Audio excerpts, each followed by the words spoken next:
Good evening, everyone. Atlantic Broadband Cable, in cooperation with the South Union Township Supervisors, presents the South Union Township Sports Network.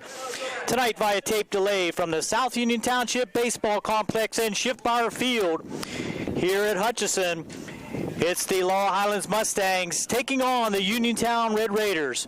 Hello, everyone. I'm Gary Frankhauser, along with Daniel Wallace and Jerry Dupay on the camera. We welcome you aboard for this evening's high school baseball action. The South Union Township Sports Network coverage is brought to you as a joint cooperative venture featuring Township Supervisors Bob Shiftmeyer, Rick Vernon, and Jason Scott. Atlantic Broadband Cable, Armstrong Cable, and CUTV, with J.R. Wheeler and Gary Smith at the helm. Once again, this is Gary Frankhauser, Daniel Wallace alongside Jerry Dupay on the camera. We'll be right back with the lineups for both teams after these messages. You're watching the South Union Township Sports Network.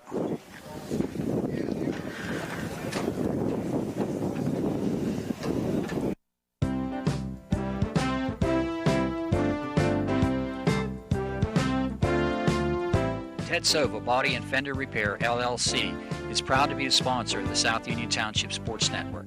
They have been serving the area with quality work and integrity for more than 40 years, and they would like to again thank their past customers and look forward to serving new customers as well. Ted Sova Body and Fender Repair, LLC, works with all insurance companies and provides assistance with car rental arrangements that coordinate with the auto repair work. The rental company will meet with you at our facility to accommodate your rental needs. As a member of the DuPont Assurance of Quality program, our refinishes are guaranteed and all repairs have a lifetime warranty as long as the customer owns the vehicle. Ted Sova Body and Fender Repair, LLC, clearly recognizes and understands the current and ever-changing atmosphere that exists in today's collision repair and insurance industries. So please contact Ted Sova Body and Fender Repair, LLC, located at Atlas Road in Hopwood. That's Ted Sova Body and Fender Repair, LLC, offering complete collision service for both domestic and foreign vehicles for more than 40 years. For more information, please stop by or call us at 724-437-2351. We care about the environment. We've always been eco-friendly facility, and we are currently going through the process of being recognized by the U.S. EPA's Design for the Environment program.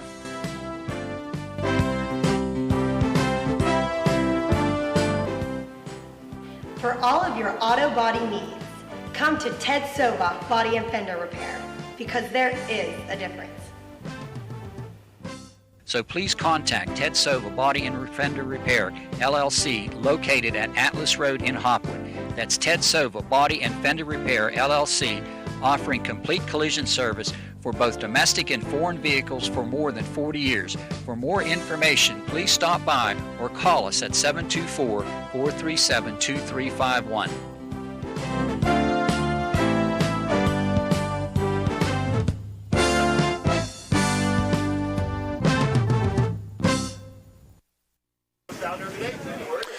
Here's your starters for the visiting Laurel Highlands Mustangs here at Hutchinson Field. Leading off and playing in right field is Lucas Boyle. Batting second, playing second base, is Troy Kiefer. Batting third in center field, number 11, Hudson Novak. At third base, batting fourth, number 14, Dom Peroni. Batting fifth and doing the catching today, number 9, Zach Uhazy. Batting sixth, playing left field, number 24, Rich Pish. The designated hitter is in the 7th spot. That's number 22, Garrett Kopich. Batting eighth and playing at first base, number 26, Chad Pillar. And in the 9th spot, playing second base, number 6, Dan Zukulkowski. On the mound for the Mustangs will be Luke Paul. We'll be right back with the starters for Uniontown here on the South Union Township Sports Network.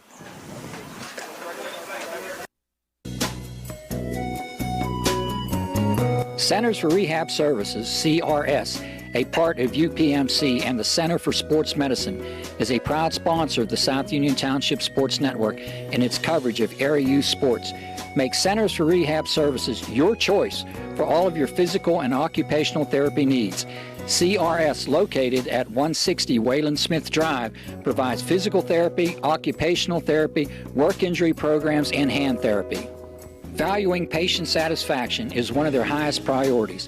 Centers for Rehab Services offers a patient-centered environment where each patient has an individualized treatment plan developed for their specific needs.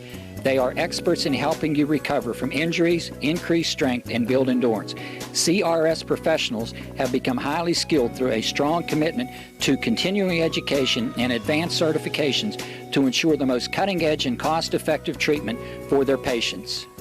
Jim Burns, a lifetime Uniontown area resident, is a licensed physical therapist and facility director of the Uniontown location, as well as a field faculty instructor for Duquesne University and for the University of Pittsburgh School of Physical Therapy. He invites you to stop by his state-of-the-art location and discuss your rehabilitation needs. Center for Rehab Services is participating with most insurance plans, including all Highmark products, UPMC Health Plan, and Medicare. Available 5 days a week and offering extended hours for patient convenience. Patients are seen within 24 to 48 hours and walk-ins are always welcome. Patients may also be seen through direct access, which does not require a physician's prescription.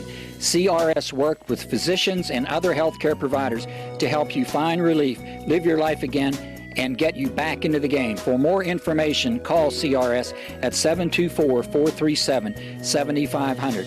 Where you treat for physical therapy is always your choice, so ask for Centers for Rehab Services. It's your health, it's your choice.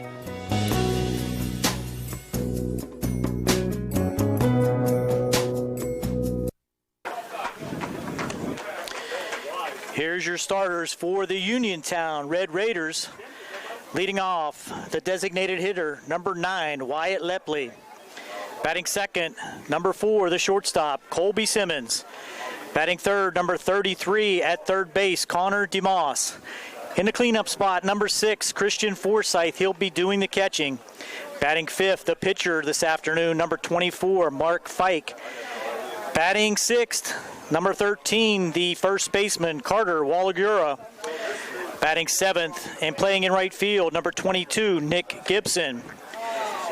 Batting eighth, number 3, in center field, Kane Fry. And batting ninth, number 1, at second base, Eric Idrovo. Trent Uphold will be in left field defensively for the Red Raiders. We're going to be back with the national anthem and the first pitch here on the South Union Township Sports Network.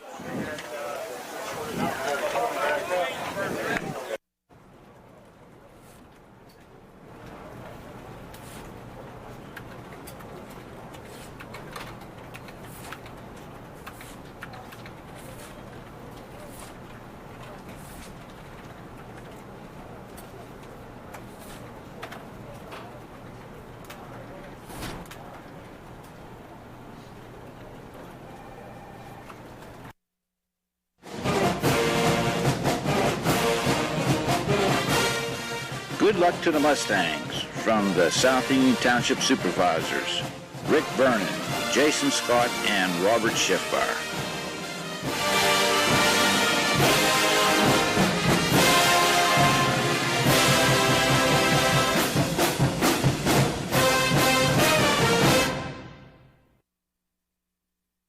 We're about ready to get started, so why don't you set that batting order for the Laurel Highlands Mustangs? Here we go for the Mustangs. Leading off, number 2, Lucas Boyle. He's in right field. Batting second, number 5, Troy Kiefer. He's at shortstop. Batting third, the sole junior in the lineup, number 11, Hudson Novak. He'll be playing center field. Batting cleanup and playing third base, number 14, Dom Peroni. Batting fifth, the catcher, Zach Uhazy. He wears number 9. Number 24, Rich Pish, is in left field. He bats in the 6th spot. In the 7th spot, number 22, Garrett Kopich. He'll be the designated hitter here this evening. And batting 8th, number 26, Chad Pillar over there at first base. And batting 9th, number 6, Dan Zukulkowski. He plays second for the Mustangs. For the Uniontown Red Raiders, as they take the field on the mound, it'll be number 24, a senior Mark Fike. Doing the catching today for the Uniontown Raiders, number 6, a senior Christian Forsyth. At first base, number 13, a senior Carter Wallagora. At second base, it'll be number 1, a senior Eric Idrovo. Playing third base for the Uniontown Red Raiders, number 33, a sophomore Connor DeMoss. At shortstop, it'll be number 4, a senior Colby Simmons. Out in left field, it's number 12, a sophomore Trent Uphold. In center field, it'll be number 3, a sophomore Kane Fry. In right field for the Uniontown Red Raiders, it'll be number 22, a sophomore Nick Gibson. And when the Uniontown Red Raiders come to bat, doing the designated hitting today for the left fielder Trent Uphold, it'll be number 9, a freshman Wyatt Lepley. Mark Fike on the season, 15 innings pitched for the Uniontown Red Raiders, an 0-1 record for him on the season. But Gary, that's a little bit misleading, as he only has a 1.4 ERA on the season with 9 punch-outs. As we said in the pregame, he's an experienced pitcher, a senior, and well aware of what these Mustangs are able to do at the plate, and I think he'll be a formidable opponent for the Mustangs as they come out here to Hutchinson Field. This is an outstanding setting for high school baseball.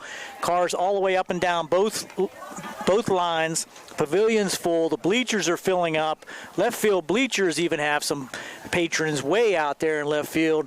Sun-drenched field. We're ready for high school baseball. Well, we've seen this year somebody's eventually got to find the formula to get these Laurel Highlands bats out, because the hitting this year from the Mustangs has been absolutely outrageous. Nobody's been able to solve the mystery that has been the hitting of these Laurel Highlands Mustangs.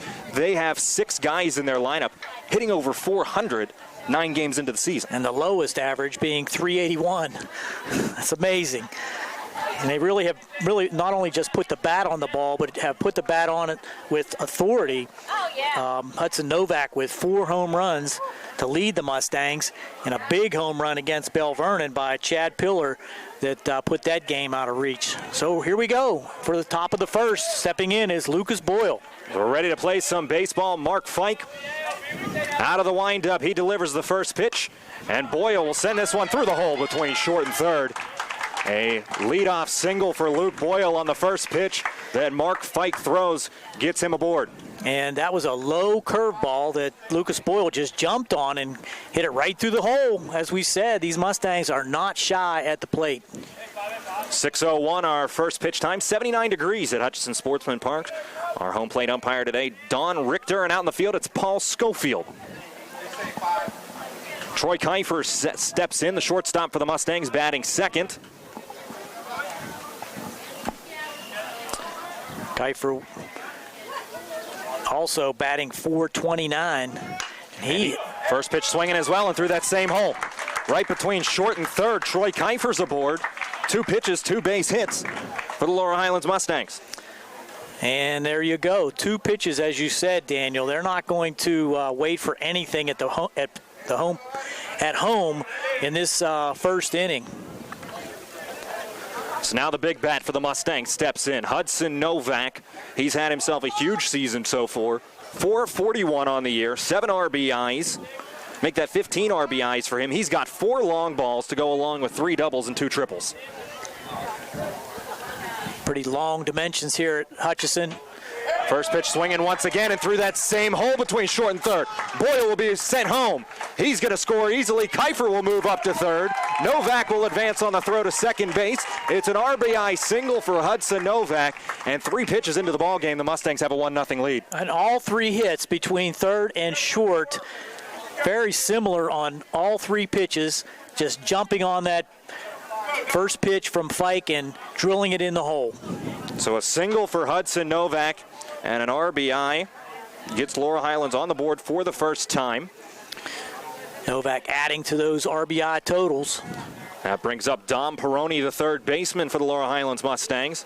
Fike. There's a story. He took a pitch. The first pitch comes across, a breaking ball from Fike, and that one's a strike. So 4 pitches, 3 base hits for the Mustangs and a 1-0 lead. And we want to remind you that this inning is brought to you by Mountain Creek Properties. Phone 724-970-3800 for rental information.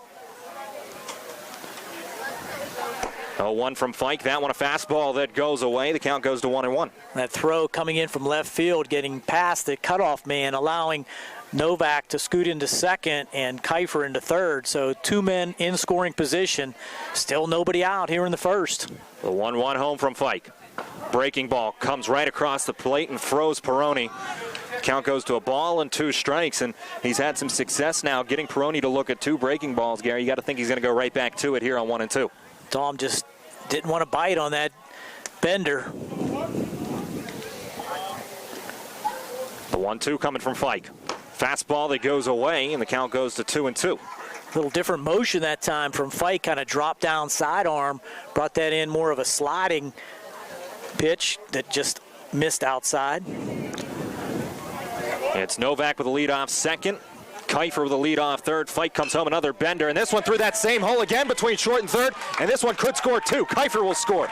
Novak will score easily, and a 2 RBI single for Dom Peroni opens this one up 3-0 early. The Mustangs on top. And that, it's just like instant replay.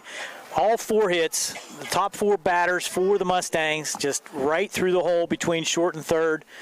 Patience at the plate that time for Dom Peroni. Did not swing at the first pitch, but a little frustrating for Mark Fike, I would have to imagine, because although those were hard hit, if they're hit right at somebody, it could be, ground ball outs.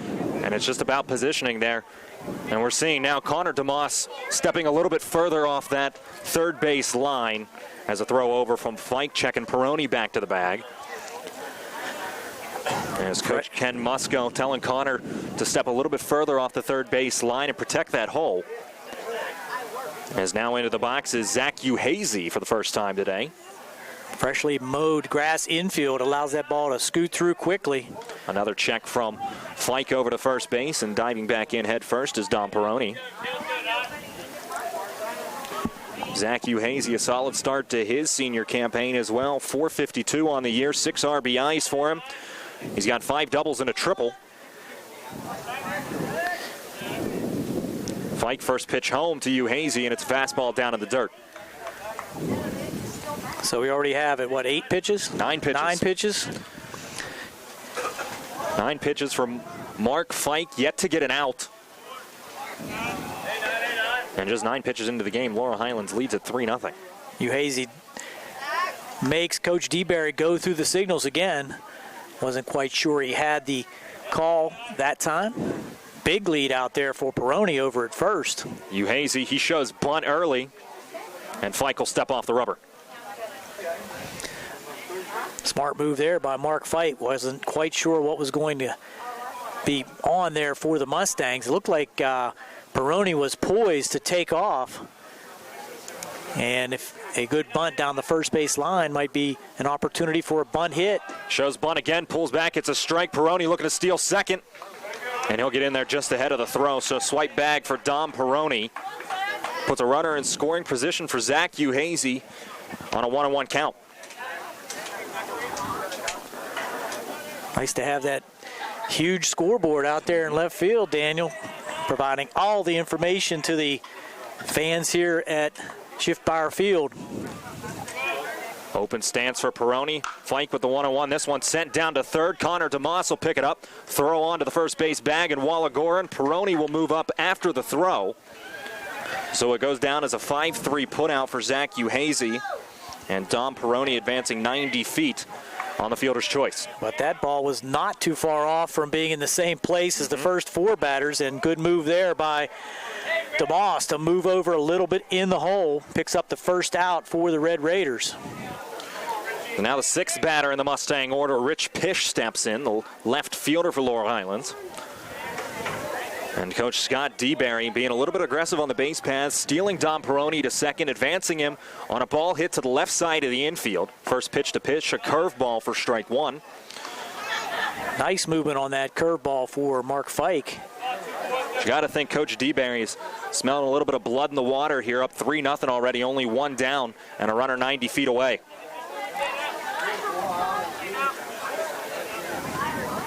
The 0-1 into Pish. Another strike, a fastball on the outside corner. And now down in the count, no balls and 2 strikes. There's a big spot for Pish. All you got to do is lift one somewhere deep out into the outfield. You can score that run, but it becomes a lot more difficult with 2 outs. And the Red Raiders conceding the run at short and second. Still early on in the game. We're just in the top of the first inning. And Pish will foul one away down the first base line.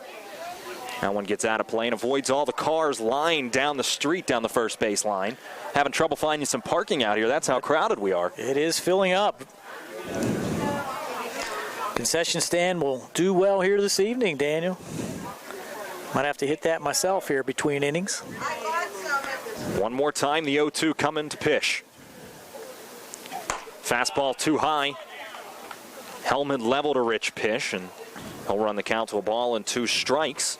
Not much wind here at Hutchison.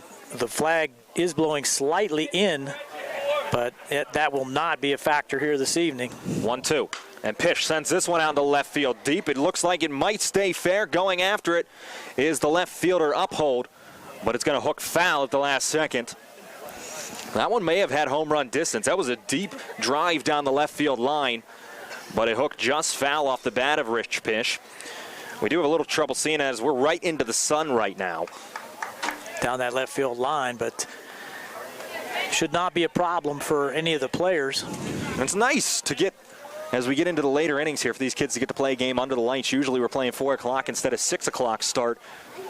This evening, a special primetime game between the Mustangs and the Red Raiders.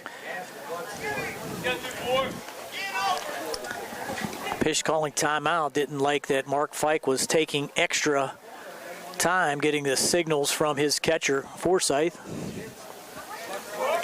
1-2 home to Pish. Outside, a good eye from Rich Pish to lay off the breaking ball. It goes to 2-2.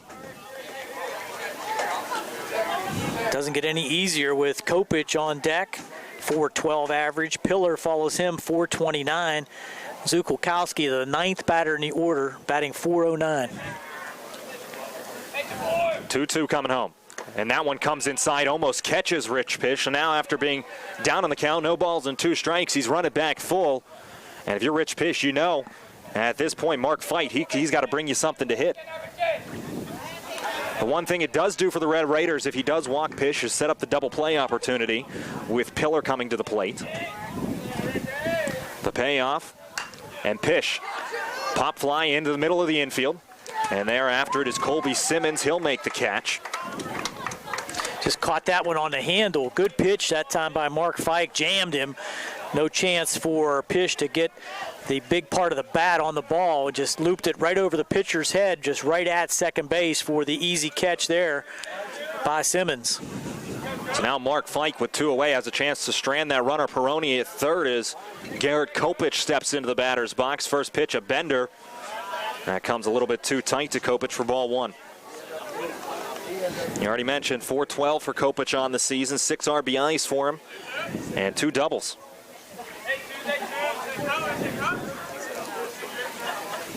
The 1-0 home. That one a little bit too low, almost down in the dirt. Count goes to 2 balls and no strikes. Kopich, the 7th Mustang to bat here in the first. And when you look at it, too, it's not just the average that's amazing. It's everybody up and down the order who's driving in runs. Kopich hitting 7th, has driven in 6th this year. As that curveball's left high for him, it's now 3-0. And Dan Zukulkowski, who's hitting 9th, has driven in 8. We saw this in the game against West Mifflin. Kopich and Pillar combined for 6 walks. And the 3-0 comes inside, and a 4-ball walk to Garrett Kopich puts runners on the corners with 2 away, and it'll bring up the first baseman, Chad Pillar. I know the last game you and I did together, Gary, we saw Chad Pillar's lone long ball on the season, and it was a ball that didn't look like it was going to carry, but the wind caught it as it hit its peak and just carried it over the center field wall out there at Mustang Field. It was a timely hit against Bell Vernon. Coming into that game, tied with the Mustangs atop the section. Mustangs took control that day and have maintained it so far. And now ball 1 comes outside to Chad Pillar, and they do still hold that lead in the standings. Bell Vernon right behind him. Uniontown at South Park also right there, fighting for playoff spots. Throw over to first base to check Kopich back to the bag. Mustangs in the midst of a long stretch of away games. They're going to be away most of the second half of the season, and that's as a result of several games having been moved to Laurel Highlands because of the condition of the field. The 1-0. Fastball right across the heart of the plate. Pillar taken all the way, and it's a ball and a strike. Actually playing at PNC Park later this week. That's got to be fun for those kids. Absolutely.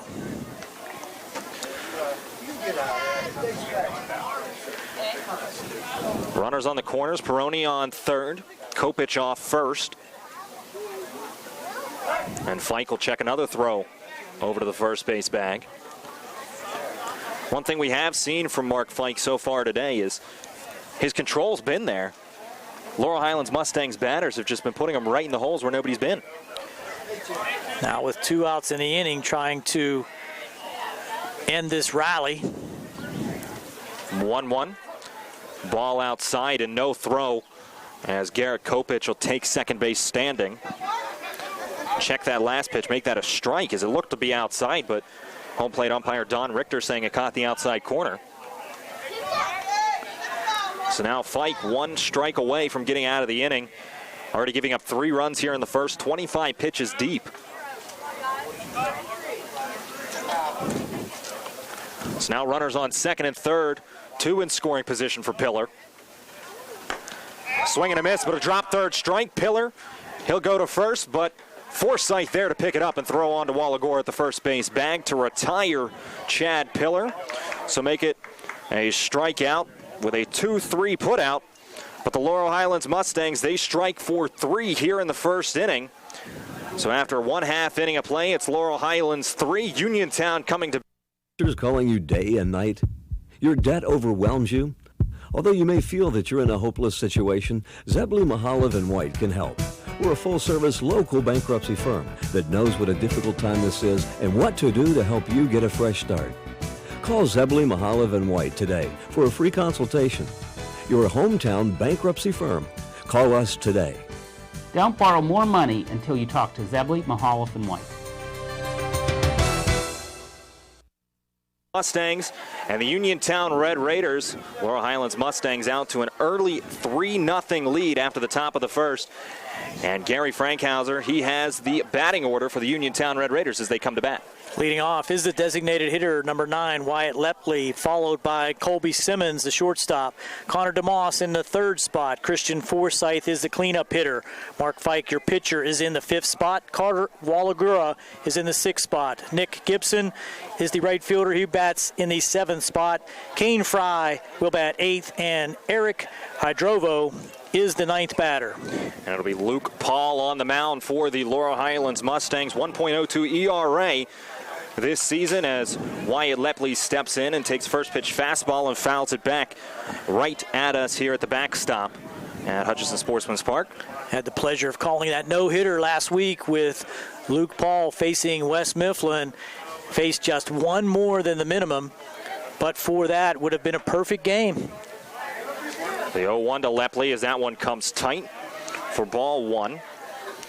I already said 1.02 ERA for Paul this season, 2-0 record. He's thrown 13 2/3 innings. He's got 19 punch-outs on the season, so averaging over a strikeout an inning as Lepley will ground this one over to shortstop. Kiefer there for it, and he throws onto the bag at first, 6-3 the put out. Never ceases to amaze me how smooth Troy Kiefer is at shortstop. That guy has hands that are just like silk. And his plays look so easy when he makes them, but as you know, Daniel, that's not the case. Well, Don Peroni almost cut that one off as well. As you know, Gary, as a third baseman, usually if you can get to it, you go ahead and take it, but he let that one roll right through to his shortstop, Kiefer, who had an easy put out at the first base bag.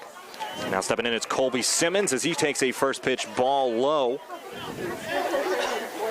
Simmons, second highest average, making the 3rd highest average on this Uniontown team, 400 on the season for the Red Raiders shortstop.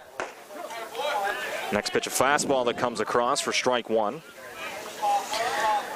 Luke basically works 2 different pitches, but he changes speeds very nicely and catches the corners. Has pretty good control. 1-1 sent towards third, and that's past the outstretched glove of the diving third baseman, Dom Peroni. Simmons, he'll round the first base bag and head for 2, and he's going to be in at second with a stand-up double. The ball rolling through the infield a little bit, but holding at second base will be Simmons. That ball was just out of the reach of Don Peroni, and he was playing over in the hole, giving a lot of space down that third base line. Nice piece of hitting there by Colby Simmons. Sets the Red Raiders up with a man in scoring position. Well, now coming off that no-hitter, at least Luke Paul now doesn't have to worry about that. He can just throw as he usually does now as Connor DeMoss steps into the batter's box. Right-handed hitting sophomore for the Red Raiders. First pitch from Paul. Swung on a fastball by DeMoss for strike one. Saw Connor in the basketball season get some action for the Red Raiders. Well, I'll tell you what, if he had the height of his brother Colin, teams would be in trouble when it comes to basketball because Connor, a very skilled basketball player as well. Next pitch comes across for strike two.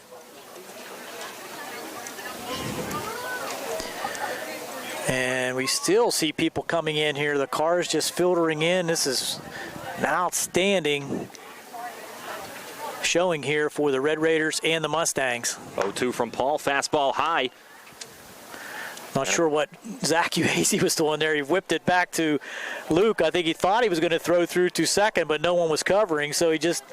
Well, lucky Luke was paying attention, too. That one was catching him right in the thigh. So DeMoss on a 1-2. Curveball from Luke Paul just inside. Runs the count to 2 balls and 2 strikes. Tough one to lay off there for DeMoss. Connor, only a sophomore, hitting .278 this year for the Uniontown varsity baseball team. 3 RBIs for him on the year. A turn and a fake throw back from Luke Paul to the second base bag as scampering back is Colby Simmons. Breeze picking up a little bit here. The flag's dead away center field, stretched out now. Paul sets himself. Comes home with the 2-2. Called strike 3 at the knees. A beautiful fastball from Luke Paul. Punches out Connor DeMoss, looking strikeout number 1 for Luke Paul. And that was an excellent pitch just on the outside corner. Tough one to reach there for DeMoss, and brings up Christian Forsyth, the Red Raider catcher. This inning brought to you by Ford of Uniontown, Route 40 West, located on the top of the hill across from Walmart. As now a strike called on the outside corner, a fastball to Christian Forsyth, and a throw down from Uhazy late. As Simmons gets back in at second base. Zach threw that one from one knee. He's got a strong arm behind the plate to Zach Uhazy. We see that from him on the mound as well. 0-1 home to Forsyth. Curveball left a bit high. This count goes to a ball and a strike. Christian, the best average on this Red Raiders squad, .444 coming into this afternoon. 4 RBIs for him.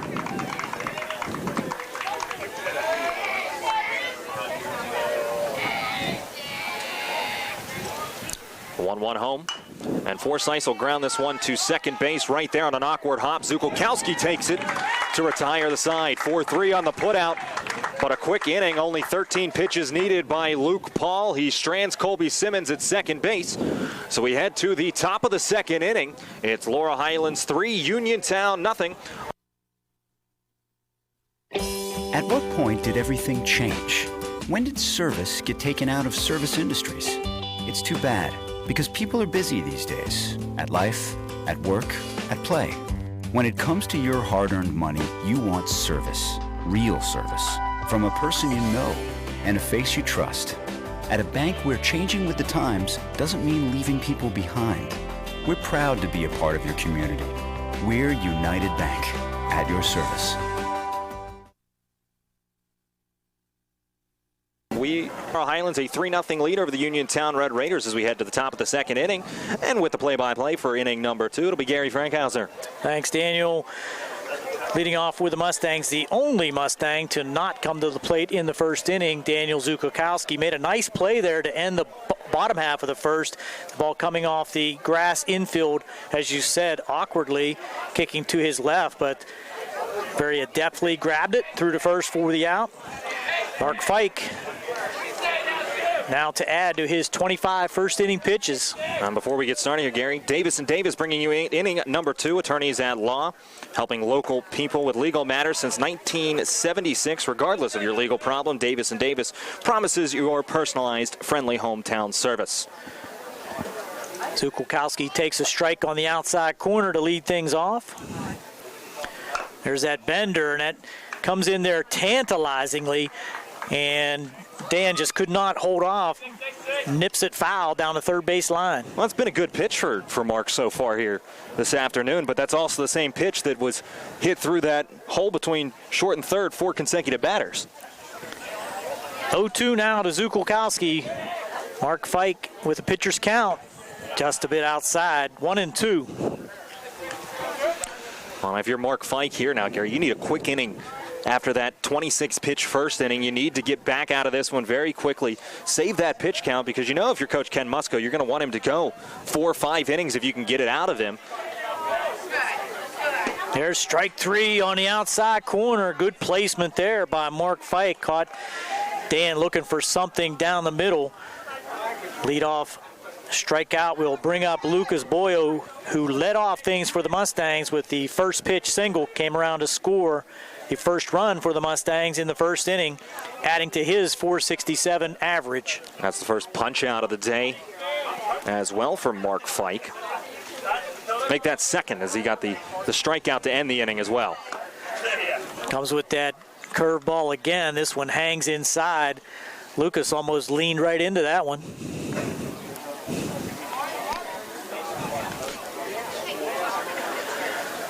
Here's the 1-0 pitch. That's another curveball outside and low, ball 2. So feeding Lucas a diet of off-speed pitches here so far, 2-0 with 1 out. Well, one thing we've seen from Luke this year, too, being a leadoff guy, he's not always the most particularly patient hitter at the plate, but this time showing very good patience. There's 3-0, another curveball just missing outside. He jumped all over that first pitch curveball in the first inning. That's what we've seen out of him a lot. I mean, a lot of coaches, you want to see a leadoff hitter taking some pitches, working some counts. He takes 3-0, which saw the fastball come right down the middle. But that's worked for Luke this year so far. He's got a nice average, .467 on the season. He's been getting on base for the Mustangs. That's all you can ask out of a leadoff man. Here's a 3-1, and there's a foul back at the plate. That one probably was ball 4, caught way in on the handle, but there you go, Lucas. His normal aggressive approach at the plate. Runs the count full now. Well, that's a little bit of a gift there for Mark Fike, as now he's just 1 strike away from getting the second out of the inning.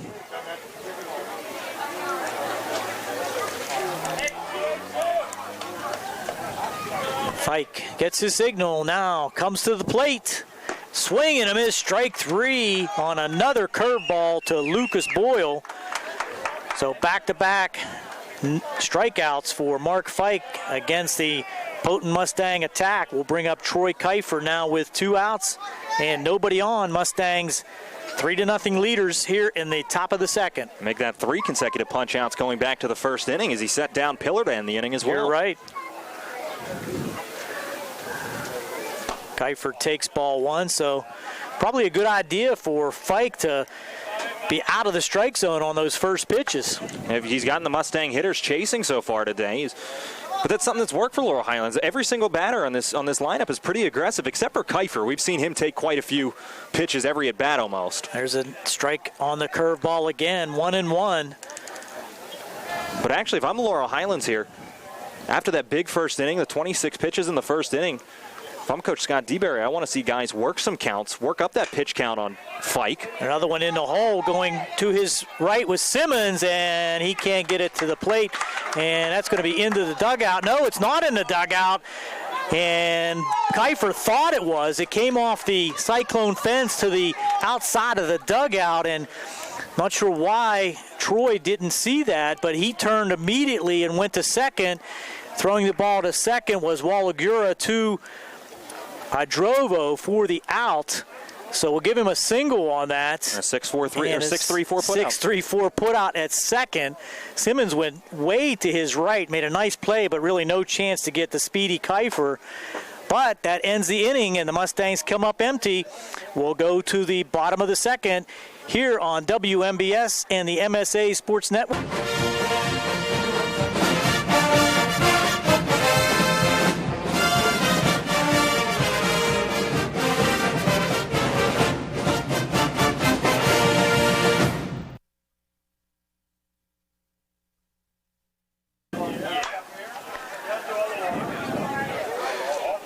Red Raiders bring up Mark Fike, who fouls off the first pitch. We're back on the South Union Township Sports Network, waiting to be joined by WMBS. The 0-1 pitch, foul back. 0-2 to Mark Fike. Now we're back with WMBS as Mark Fike steps in for the Uniontown Red Raiders, leading off. Quickly, 2 pitches to Mark Fike, both strikes. As we came back on the TV side, the 0-2 pitch from Paul to Fike, swing and a miss, strike 3. A quick 3-pitch strikeout that time for Luke Paul. Second punch out for Luke Paul today in this bottom of the second inning, being brought to you by Peachin's Pharmacy, which is a pharmacy that provides service the way you like it. They accept all insurance providers and Medicare Part D insurance, match competitors' prices, and make new and transferred prescriptions easy. Just call or stop in, and they'll do the rest. That's Peachin's Pharmacy. There's a fastball that comes in quickly and fouled off by Carter Wallagura just off the umpire's mask, and very adeptly, Zach Uhazy will run out to the pitcher's mound, and Wallagura will go down to talk to his coach to allow the umpire to regroup. That's very good baseball etiquette. Alan Carter struggling a little bit for the Red Raiders on the season, just a 118 hitter for him. No matter if wearing that mask or not, that's just like getting punched in the face. And all it does is cushion the blow. It doesn't stop it from hurting. Here's the 0-1 pitch with 1 out here in the bottom of the second. Foul back on the screen. Once again, Luke Paul working in front, 0-2. Well, the Red Raiders hitters, they got to start being a little more patient here with Luke Paul as he set down Mark Fike on 3 pitches. Now he's 1 pitch away from setting down Carter Wallagora the same way. Here's the 0-2.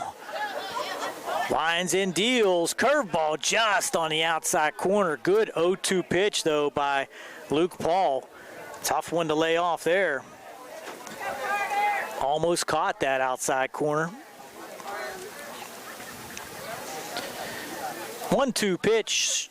Swing and a miss, strike 3. So 2 strikeouts swinging to start the second inning for the Red Raiders, and Luke Paul on the mound for the Mustangs.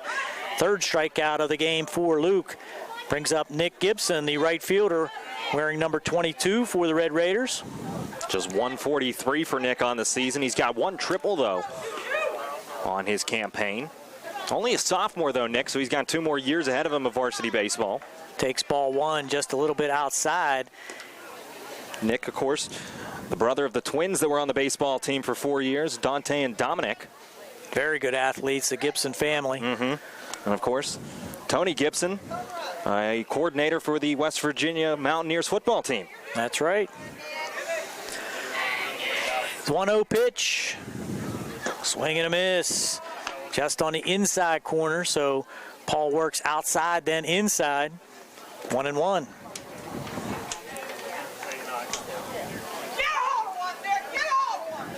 Still bright sunshine here at Hutchinson.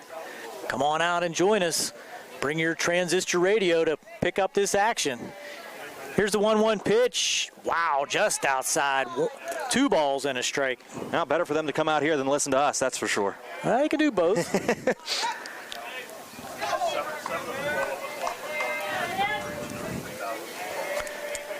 2-1, Mustangs on top, 3-0 here in the bottom of the second. 2 outs, swing and a miss, strike 2. Gibson frustrated on that one. Well, that pitch was down at his knees. Not a good pitch to hit for Nick. He was ahead of the count. He could have been a little more selective. That one may have even been down below the knees. Went after it regardless and makes the count 2-2 to Twos are wild. Number 22 at bat. 2 balls, 2 strikes, 2 outs. Bottom of the second. Absolutely. Here's the pitch. Foul back. That's a good job there by Gibson, though, to just spoil that high fastball away. That was close, probably let her high. Got to protect on 2 strikes no matter what, and if nothing less, he at least gets to see one more pitch. Keeps all the 2s on the board, too. Also, I should say.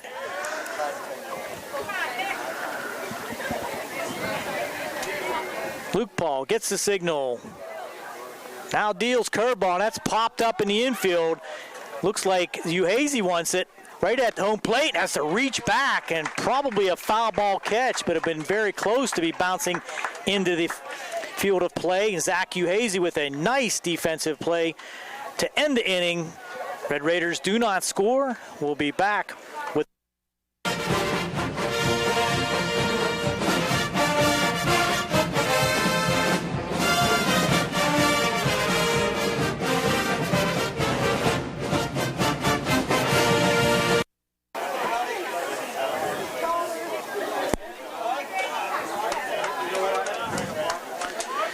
here for your play-by-play in the 3rd inning, Daniel Wallace. First pitch from Fike to Hudson Novak. Right-handed Mustang center fielder fouls one back into the backstop. Well, we have a chance. We'll remind all our listeners that this game will be televised by the South Union Township Sports Network this Wednesday at 8 o'clock on South Union Township, and that's Channel 17 Atlantic Broadband, Channel 61 Armstrong Cable, and also as Hudson Novak sends one deep to left field. An easy pop fly, though, out and left for Trent Uphold. Just to continue that, you can also view the game on YouTube at any time after Wednesday. Just look up South Union Television on YouTube. And all of the games that are televised by South Union Township in all of the different categories are viewable on YouTube. Now Dom Peroni steps in. A single and an RBI. 2 RBIs make it. Back in the first inning as he takes first pitch strike from Fike and goes along with a stolen base as well as he swipes second. In this second inning, make it top of the 3rd inning is being brought to you by Russ Blejo, your local Allstate insurance agent. Remember, you're in good hands with Russ Blejo and Allstate. Next pitch is high, a fastball. Count goes to a ball and a strike. And it really was Dom Peroni that delivered the big blow in the first inning with that shot between short and third. His probably was the hardest hit of the 4 hits. A curveball drops below the knees for 2 balls and a strike, and that scored both Hudson Novak and Troy Kiefer. But a very good second inning for Mark Fike as he retired the Mustangs in order, striking out 2. 2-1 down low as well, and it goes to 3 balls and a strike to Peroni, and now with a 3-1, he can be very selective here, get a pitch he likes to hit. You got to think here. Sitting on fastball here. Adjust for the curve. 3-1 home, and he gets a curveball outside, though, for ball 4. And Dom Peroni will take the walk down to first base. A 5-pitch free pass for Peroni. So a runner on first brings in catcher Zach Uhazy. A 5-3 fielder's choice put out back in the first inning. He moved Peroni on a bit of aggressive base running from the Mustangs. A ground ball to the left side that moved Peroni over to third. Big gap in right center as the Red Raiders swing around to left field. Probably a good 15 feet into left center is the center fielder, Kane Fry. Uhazy will foul the first pitch down the third base line. Of course, we have not seen anyone for the Mustangs hit it to the right side, so that's probably a good move. Everything's been pulled to left field so far by Laurel Highlands. Nick Gibson's had a very quiet day in right, and sometimes that's got to be hard as a fielder too, Gary, when you don't see any action, then all of a sudden balls start coming your way.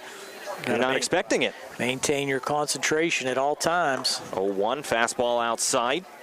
A ball and a strike now to Uhazy.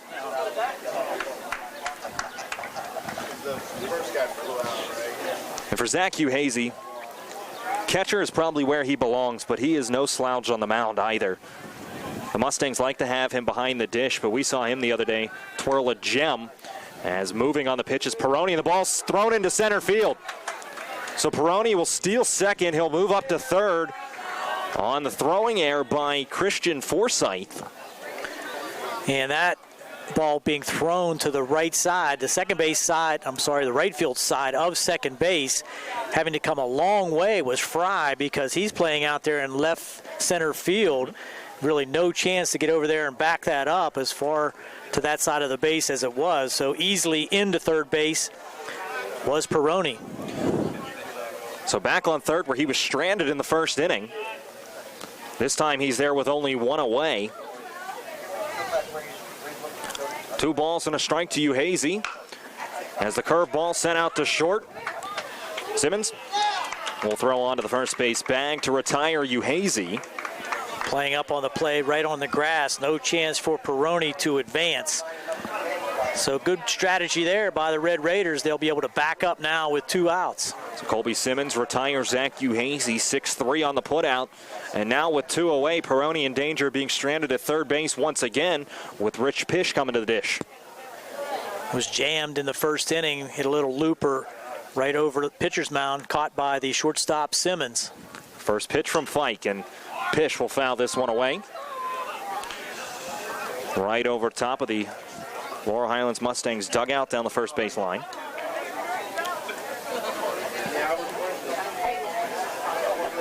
Pish, a pop out to the shortstop Colby Simmons in the first inning. Fike over the 50 pitch mark, now up to 51 on the afternoon. The 0-1 right on the outside corner, and now Pish. We saw him last time be down 0-2, brought it all the way back to a full count before popping out. So he's back down in that 0-2 hole once again. Probably needs to protect a little bit more, as Mark Fike seems to have found a little bit of a groove here after the first inning. 0-2 home to Pish. Curveball well outside. He lost that one. That was a waste pitch, so tried to get him to chase, just had it way outside. Just didn't quite get the snap on it. He started it too far away. It's now a ball and a strike, still well ahead. Mark Fike, he can throw another one out of the zone and try to get Pish to chase here. The 1-2, and he does just that. Curveball in the dirt. Good stop there by Forsyth, ranging to his right to grab that one, preventing Peroni from having any opportunity to advance from third base. So 2 balls and 2 strikes now to Rich Pish, and we've got those deuces wild up on the scoreboard again.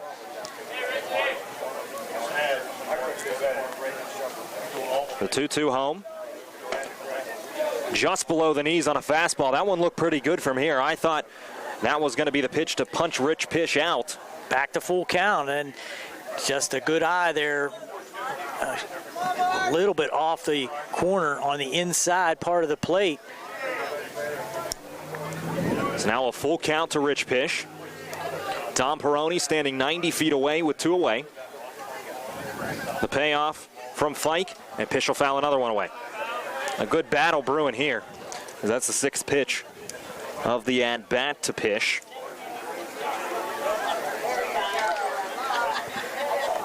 That one probably right at letter high, not one that Pish could chance taking for ball 4. I look for a fight to come with the curveball here. Payoff one more time. Curveball just misses the inside corner, and he lost him. But a great job by Rich Pish to battle back, down 0-2 in the count, and he works himself a 7-pitch free pass.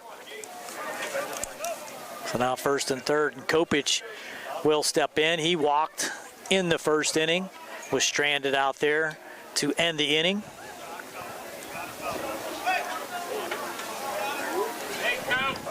So runners on the corners for Garrett Kopich. First pitch to him. Fastball outside corner for strike 1. And it looked like it was going to be a very quick inning for Mark Fike. But a 7-pitch at-bat to Pish puts him up to 58 pitches after that first one here to Kopich. 0-1 on the move is Pish, and he'll get into second base standing.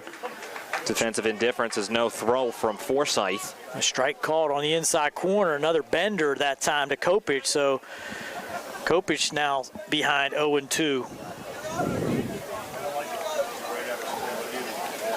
It's now 2 runners in scoring position for Kopich. And the Red Raiders looking to get out of this one with no harm done in the top of the third. 3-0, the Mustangs lead it.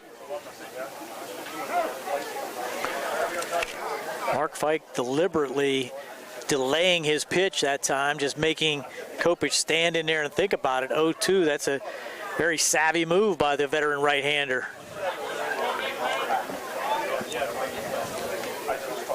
The 0-2 home.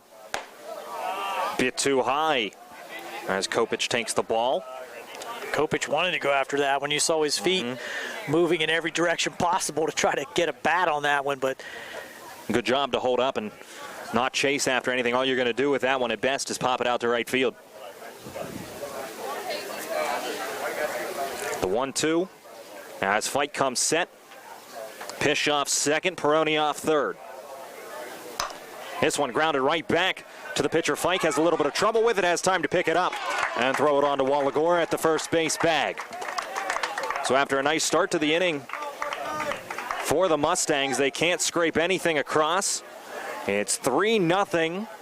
Laurel Highlands leads Uniontown as we head to the bottom of the third inning. As the loft.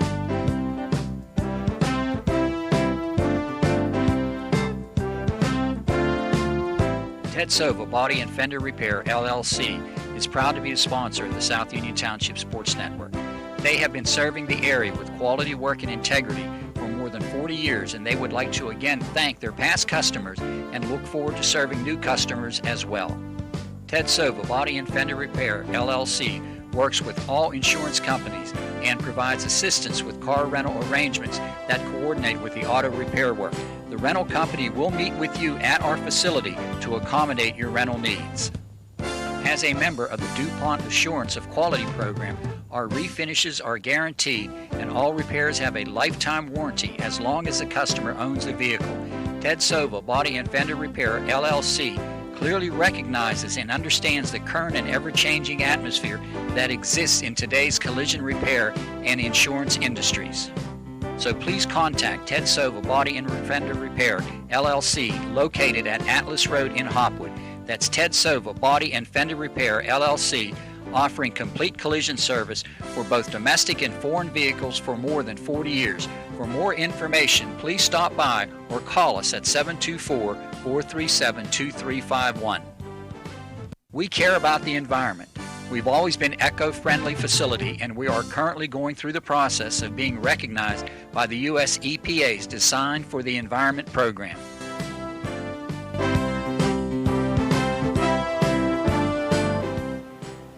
For all of your auto body needs, come to Ted Sova Body and Fender Repair, because there is a difference. So please contact Ted Sova Body and Fender Repair, LLC, located at Atlas Road in Hopwood. That's Ted Sova Body and Fender Repair, LLC, offering complete collision service for both domestic and foreign vehicles for more than 40 years. For more information, please stop by or call us at 724-437-2351.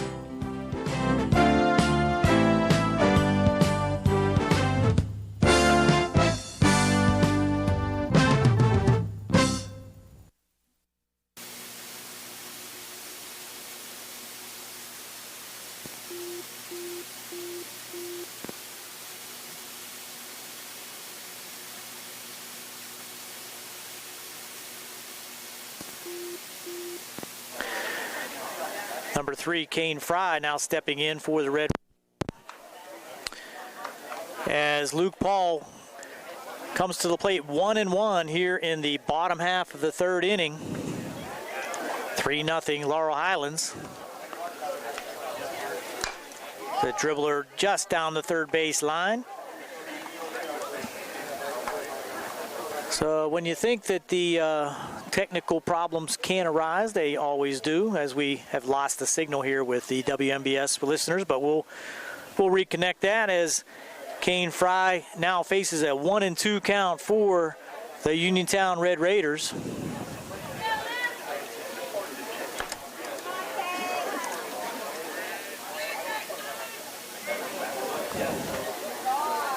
1-2 pitch.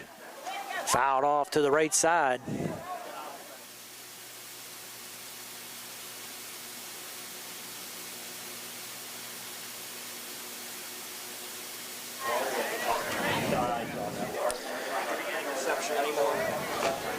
And of course, yeah, it just went off. And now I can't get the phone cord out because Brian wraps it around everything because he doesn't properly wrap. Here's the 1-2 pitch.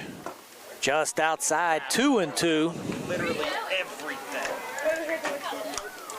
So just play spots and get us ahead. I'm going to try to get the phone cord hooked up.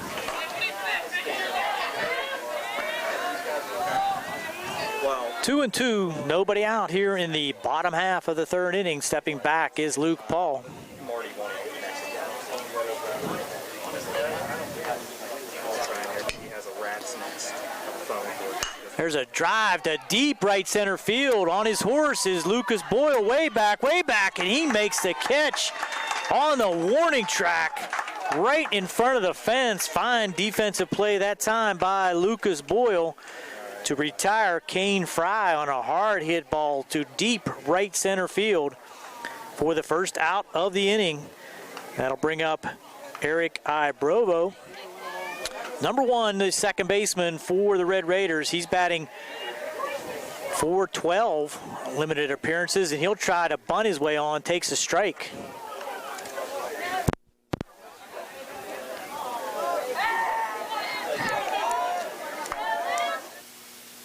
Inning.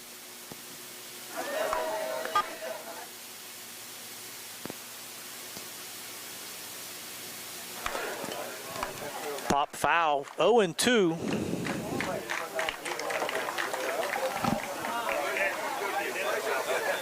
Brian never wraps anything right, so you have to, because this is how he wraps cords.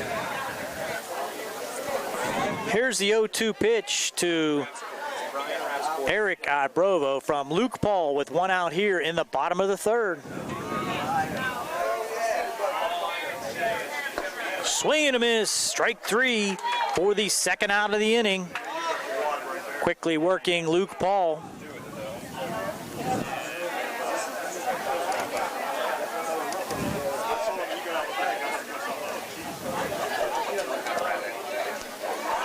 Leadoff hitter Wyatt Lepley will come to the plate, grounded to short his first time up. Here's Luke Paul inside, almost clipping Lepley with that one. 3-0 Mustangs on top. Bottom of the third inning, Red Raiders trying to get something going. I mean, this might give us, I don't know if it'll give us enough. Here's a pitch. That's on the inside corner for a strike. 1-1 the count. 2 outs here in the bottom of the third. Luke Paul winds and deals. There's a shot to right side, and that's grabbed nicely there by Chad Pillar. He'll take it unassisted for the third out of the inning. So once again, Luke Paul faces the minimum, and we'll be back with the top half of the fourth here on the South Union Township Sports Network.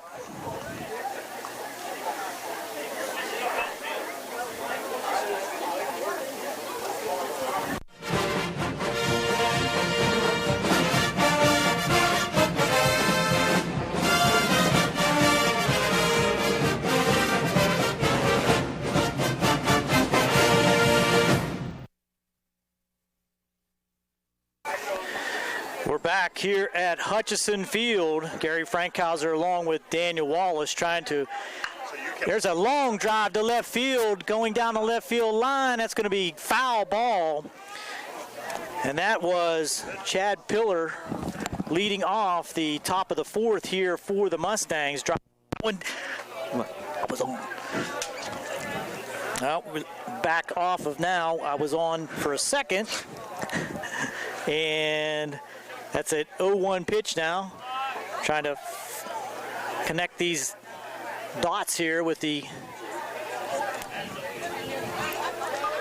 We're going to dial back into WMBS. We're live, though, here on the South Union Township Sports Network. That's outside. 1 ball, 2 strikes to Chad Pillar. We're back now again, hopefully this time for good. Swing and a miss. A foul ball, I'm sorry. Right off the hands of Chad Pillar. Makes the count still 1-2. I think we got things worked out here. Danny Wallace working feverishly to connect things up again with WMBS. We didn't miss much in the bottom half of the third as the Red Raiders went down in order. Kane Fry flying out the deep right field. Striking out was Eric Adrobo.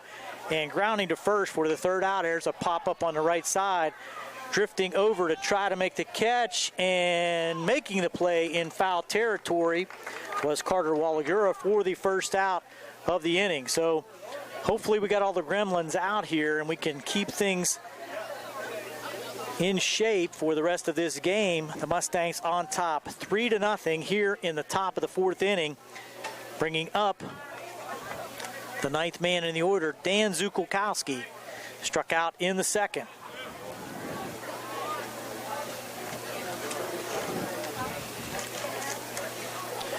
He's going to try to bunt his way on, just chips it foul back to the screen. So Zukulkowski with his speed trying to get on any way that he could. Unsuccessfully trying to bunt.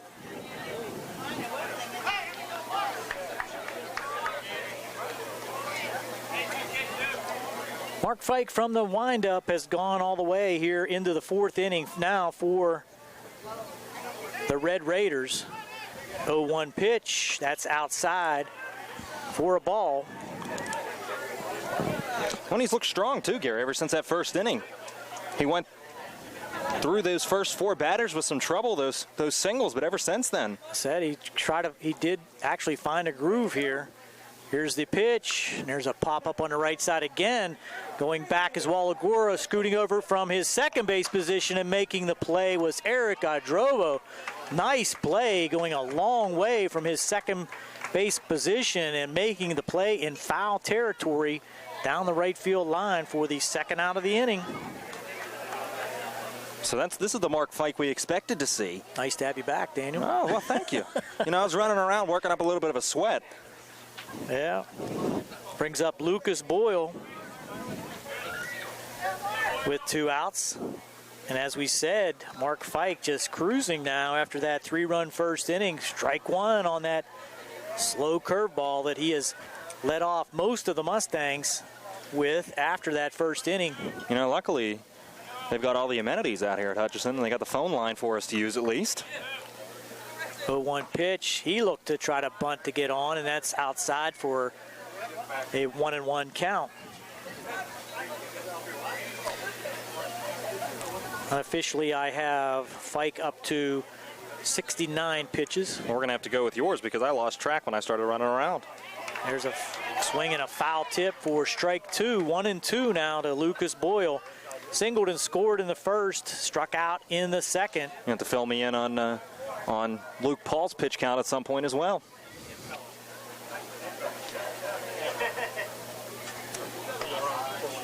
Here's a pitch, and there's a high chopper to second base. Ibrova over, grabs and throws and gets the runner. Boyle speeding down the first base line for another 1-2-3 inning. Moving right along, that's the end of the top of the fourth. We'll be back with the bottom of the fourth. Mustangs leading 3-0 on.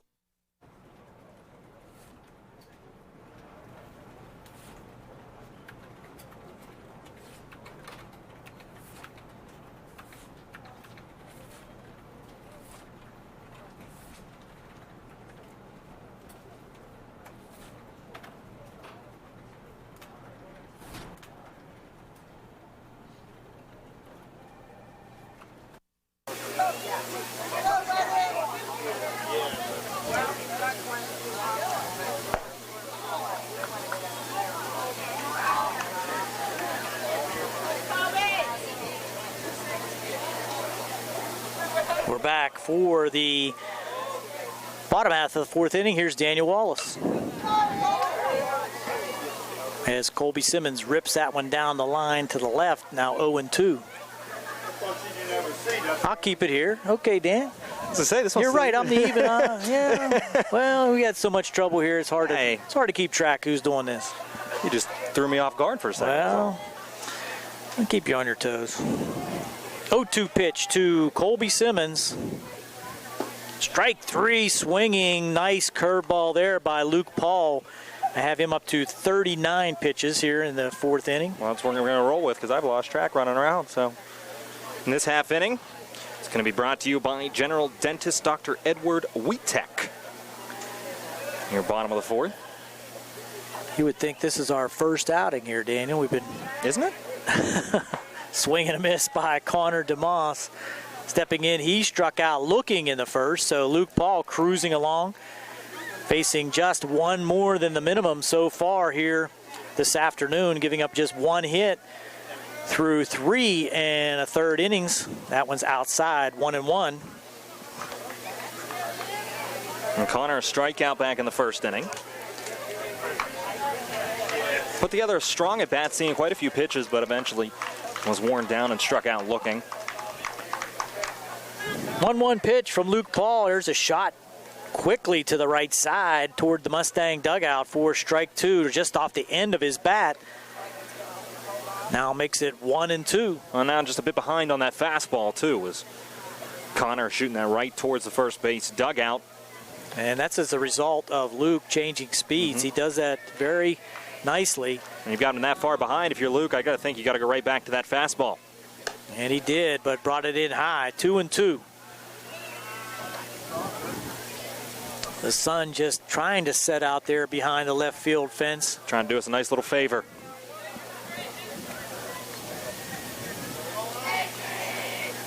One out. 2-2 pitch to DeMoss. Swing and a miss in the dirt. Uhazy will have to step into play, fire it down to the first baseman, Chad Pillar, for the strikeout, and 2-3 put out for the second out of the inning. Mustangs still holding on to that 3-0 lead. All the runs in the first inning for the Mustangs. Christian Forsythe, the third batter to the plate here in the bottom of the fourth. 4-3 ground out to end the first inning for Christian. Turned as if he was going to bunt and pulls it back for ball one. You got to wonder if there was ever a chance that he was going to offer it then with 2 outs, nobody on. And Christian being the best hitter on the club at 444. Looking to try to get on base any way he could, I guess, or just trying to change things up for Luke to see things. Here's a grounder to short. Kiefer up with it, rocks in, throws it to first base for the final out of the inning, 6-3. That'll do it for the Red Raiders, 1-2-3 in the fourth. Still 3-0 Laurel Highlands. Just sit right down and you hear a tale of a fateful call. You better pay those bills right now or you take a mighty fall. He really didn't know what to do, so he turned to those who did. Zeppeli, Mahalev, and White, your bankruptcy crew, your bankruptcy crew. So no matter how deep in debt you are, if your back's against the wall, Zeppeli, Mahalev, and White, just give them a call. Back to Hutchison Sports Complex. The Laurel Highlands Mustangs leading the Red Raiders 3-0. We're moving to the top half of the fifth inning here on WMBS and the South Union Township Sports Network. Here for the play-by-play, this time Daniel Wallace. And this top of the fifth inning, we've brought to you by the Centers for Rehab Services. Leader in physical therapy. Visit physical therapist Jim Burns on Wayland Smith Drive or call 724-437-7500. The Center for Rehab Services. Relief is closer than you think. And they've been going quick on us, but now they decided to slow things down a little bit as we head to the top of the fifth inning. Mark Fike getting quite a few throws in there. I think the concession stand told them that they have to slow things down. They can't sell enough. Sell some more hot dogs, hamburgers, popcorn, ice cream. They got everything back here. It's been nonstop. They're doing good business today. I'm a little jealous. I'm going to have to get back there, I think, between innings. Well, now we're ready to get things going in the top of the fifth, and it brings up Troy Kiefer. 2 for 2, but a little bit unusual the last time at bat. Got on a infield single. First pitch, a curveball from Fike for strike one. Wild throw at first base, went off the cyclone fence, and Troy turned to second base and was thrown out trying to stretch that wild throw into an extra base. And it didn't skip that far away. I think he just thought it went out of play and thought he was getting the free bag. Yeah, you could tell that because he was kind of just jogging at first. Well, because there is that line drawn right across where the dugout is, where the fence is. It goes right to the corner of the dugout. And I didn't think I thought the ball caught the fence. I never thought it got into the dugout area. It did. Fouled away by Kiefer to make it 1-2. So I don't know why Kiefer was on the move there, but thrown out trying to move into scoring position. And Mark Fike, give him credit, since that first inning, has given up no hits to the Mustangs. I'm sorry, 1 hit in the second inning, but that was the one that Kiefer got thrown out on. So he's really settled down after allowing 3 runs before he recorded his first out.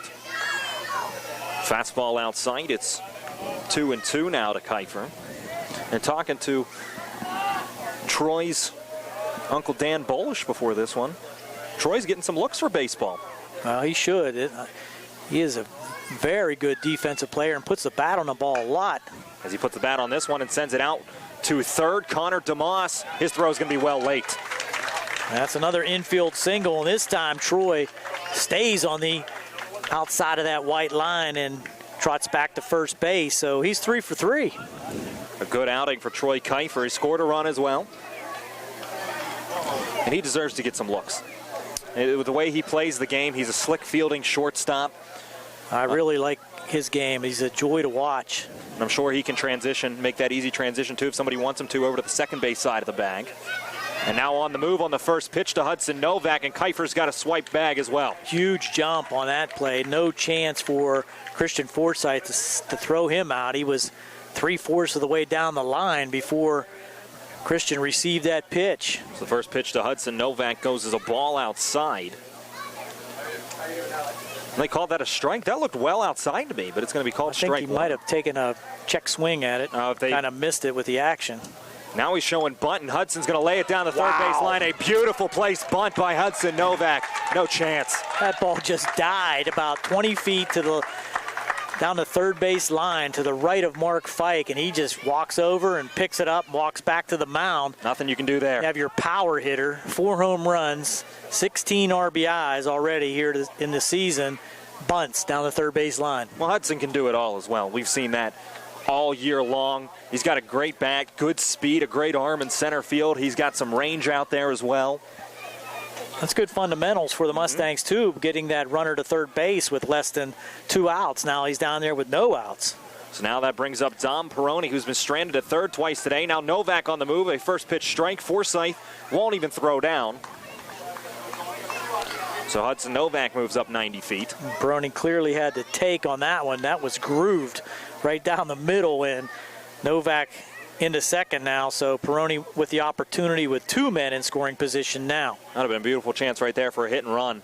A nice pitch, even to slap the other way to right field. 0-1. Inside it comes to Peroni. Now a ball and a strike, and Mark Fike now up to 80 pitches. You got capacity crowd here, Daniel. There's no room under the pavilion. The bleachers are pretty full over here to our right. People standing on the fences all the way up and down the lines. This is the way it should be for high school baseball. 1-1, a strike on the outside corner to Peroni. Mark Fike getting a call there. So 2 runners in scoring position, nobody down. The top of the 5th inning, and the Mustangs can take a stranglehold on this one after scoring 3 in the first. They've gone quiet ever since. But there's been no offense on the other side for the Red Raiders as the infield comes in. Peroni leaves a fastball high and goes to 2-2. All the Little League kids coming over now to watch the high school action. And Coach Musco not wanting to surrender any more runs.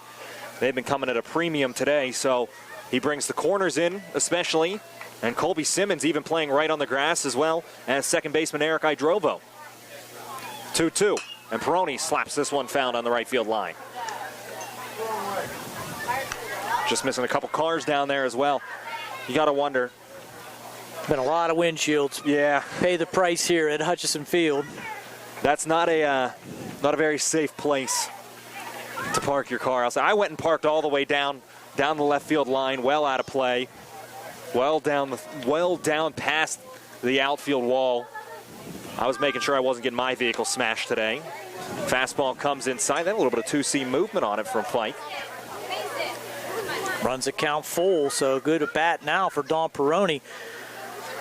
He's faced, what, 7 pitches? At least. Yep. He's got the big swing today, a 2 RBI single in the first. Payoff coming. And this one well and tight, and that'll load the bases. Well, Mark Fike not giving in to Don Peroni. Comes with the full count, change-up curve. Could not find the strike zone, and brings up Zach Uhazy with the bases loaded. And a good pitch, or a good at-bat there as well from Peroni, seeing 8 pitches from Fike. Coach DeBerry having a little conference now with Zach Uhazy, probably telling him to wait for one of those fastballs. Zach a little anxious his first 2 times up, grounded to third and to short. Just didn't get the meat of the bat on the ball. But now the question is, too, what do you do here if you're Coach Musco? Because there's nobody out. You're already trailing 3-0, but you can move those infielders back and play for the double play, surrendering the 1 run. He does call timeout as there is action down the left field line in the Red Raider bullpen. That's a number, I have to find my roster here, that's number 10. So that's Alan Van Sickle, a lefty out there in the bullpen. Give us a chance to take a quick 30-second timeout on the South Union Township Sports Network and WMBS and the MSA Sports Network.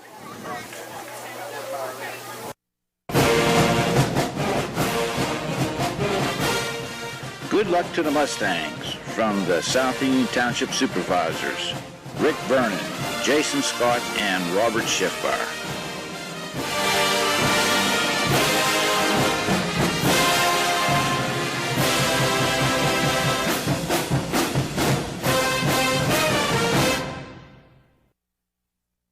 Field in for the Red Raiders. The first pitch from Mark Fike. A low strike. And Zach Uhazy didn't like that call. A lot of drama here unfolding with nobody out. And as you said, Daniel, an opportunity on both sides. One to squelch the rally for the Red Raiders and for the Mustangs to open this one up even further than 3-0. 0-1. Curveball. That one gets down in the dirt, blocked by Forsythe. And the one good thing for the Red Raiders, it's not a deep backstop here at Hutchison. It would take a really wild pitch to Karam off of one of the poles in either direction for the runner to be able to score from third. The 1-1. And Uhazy drives this one into right center field. Going back after it, Gibson. He won't make the catch. It drops. 1 run will score, and that's all, as all the runners had to hold.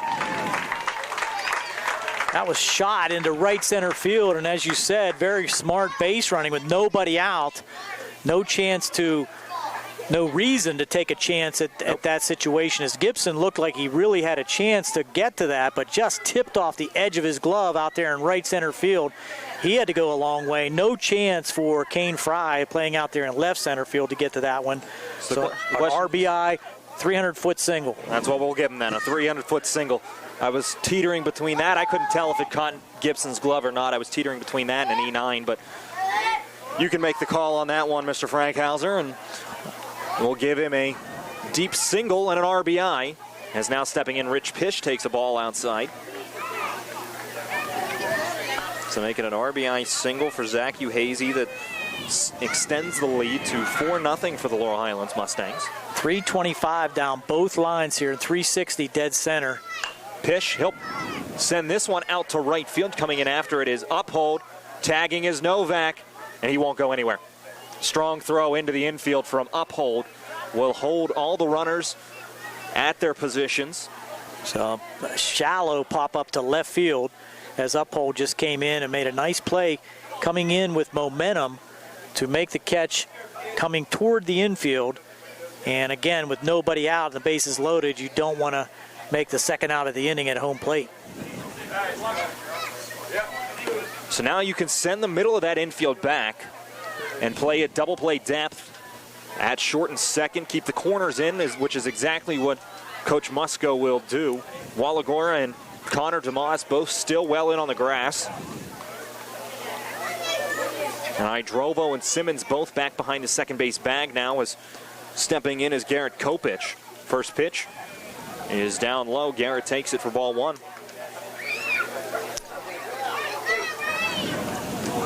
It's now into his fifth inning of work. 4 1/3 so far for Mark Fike, up to 91 pitches. Strong work, though. Fastball outside. He caught Kopich chasing. Runs the count to 1-1 in this half inning. It's going to be brought to you by the Kesmarski Funeral Home of Uniontown on Pennsylvania Avenue in Uniontown. Former Mustang Steve Kesmarski wishes Laurel, Highlands, and Uniontown both the best of luck in 2016. Kopich looks at another curveball, and must have been after the first inning that Coach Musco told Mark Fike to lean on that curveball a little bit more as the Mustangs were jumping on those first pitch fastballs. It's now a 2-1 count, and Garrett Kopich will call time at the plate. Fike taking a little bit too long for his liking. Base is still full of Mustangs, though, as standing at third is Novak. Second is Peroni, and on first, Rich Pish. Or make that Zach Uhazy, rather. Pish flew out to left field just a moment ago. 2-1 down in the dirt. And we've seen good skills behind the plate today from Christian Forsythe, blocking those balls in the dirt as well. Another one skipping to him and able to keep it in front of him. Should mention that that's a courtesy runner down there at first for Zach Uhazy. So let's trying to pick up his number. I think that is DeRogie. Well, we've seen DeRogie be a courtesy runner. We've seen Jimmy Pierce do that as well. Garrett Gaisbauer. The depth on this Mustang roster is just amazing to me. He really can plug any of those substitutes in at any time and really not fall off at all. Well, and I'm talking to Coach DeBerry earlier. He only carries 13 guys because he said he likes the guys, the younger kids, the sophomores, to get those at-bats down to JV so that the turnover rate is not as difficult to deal with. As Kopich takes a strike outside to run the count full, and he's got some good athletes coming up next year as well. That's a good move, getting the at-bats when you have this senior-laden, talented team that you know you're going to play. The only player in the starting lineup that's not a senior for the Mustangs being Hudson Novak, just a junior.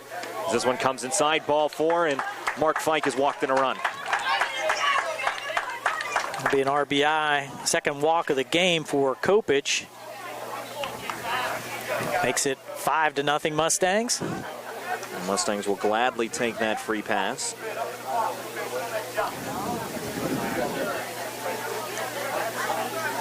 Make that actually, Gary, the 5th walk of the game for Fike.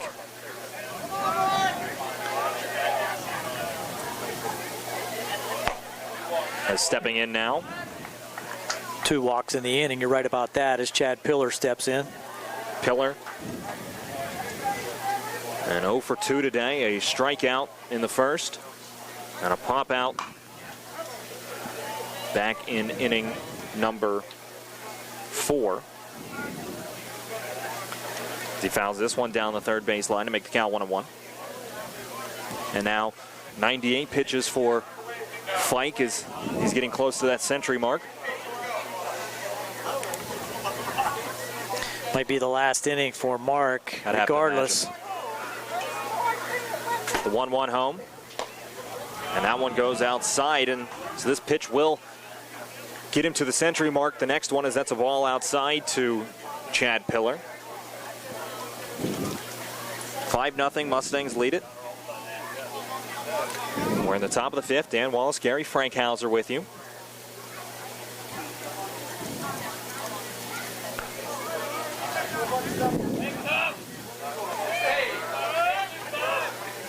Two 2-1 home from Fike. That's a fastball that stays a bit upstairs. And now at 100 pitches, Mark Fike dealing with a 3-1 count on Chad Pillar. Daniel Zukowski waiting on deck. Definitely give Chad Pillar the green light here with 1 out and bases loaded. Try to drive in some runs. That's a strike on the outside corner. Not a pitch that he wanted. Nope. That's a good pitch, though, from Mark Fike. Yes, it was. Picking that corner, not giving Chad Pillar anything that he can work with. So now the count runs full, and a big pitch coming from Mark Fike with the bases full of Mustangs and only one away in the top of the fifth. Payoff. Comes high, ball four. Back-to-back walks for Mark Fike makes it 6-0 Mustangs. I think that's going to do it for Mark Fike, just kind of struggling here a little bit here in the fifth inning, keeping that control, and that's hard to do when you get up around that 100 pitches. So that will be a pitching change. As coming to the mound is Uniontown head coach Ken Musco, so we'll take a break. We'll be right back. It's a lot from Radcliffe Diaz High School Sports Day on 590 WMBS, the MSA Sports Network, and the South Union Township Sports Network.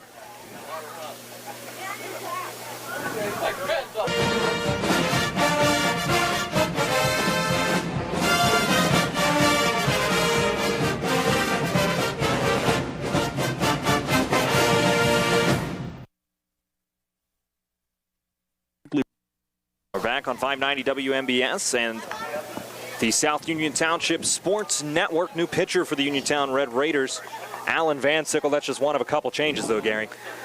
Yes, moving over to first base from his pitching spot was Mark Fike. Carter Walagura moves over to second.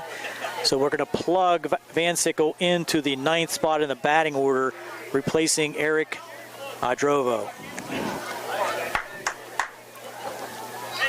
So 4 1/3 innings for Mark Fike as Van Sickle inherits 3 runners. As Zukolkowski takes a ball outside to start his third at bat of the day.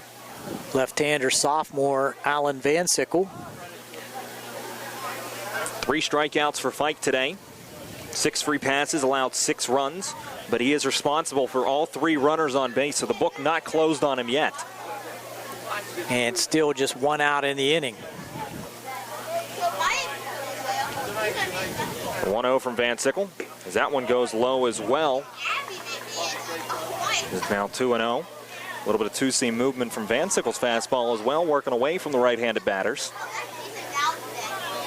That sun might be a problem even for the batters now, Daniel, as it's sitting right over the left field fence. 2-0. And Zukolkowski sends this one down the right field line. It'll hook just foul.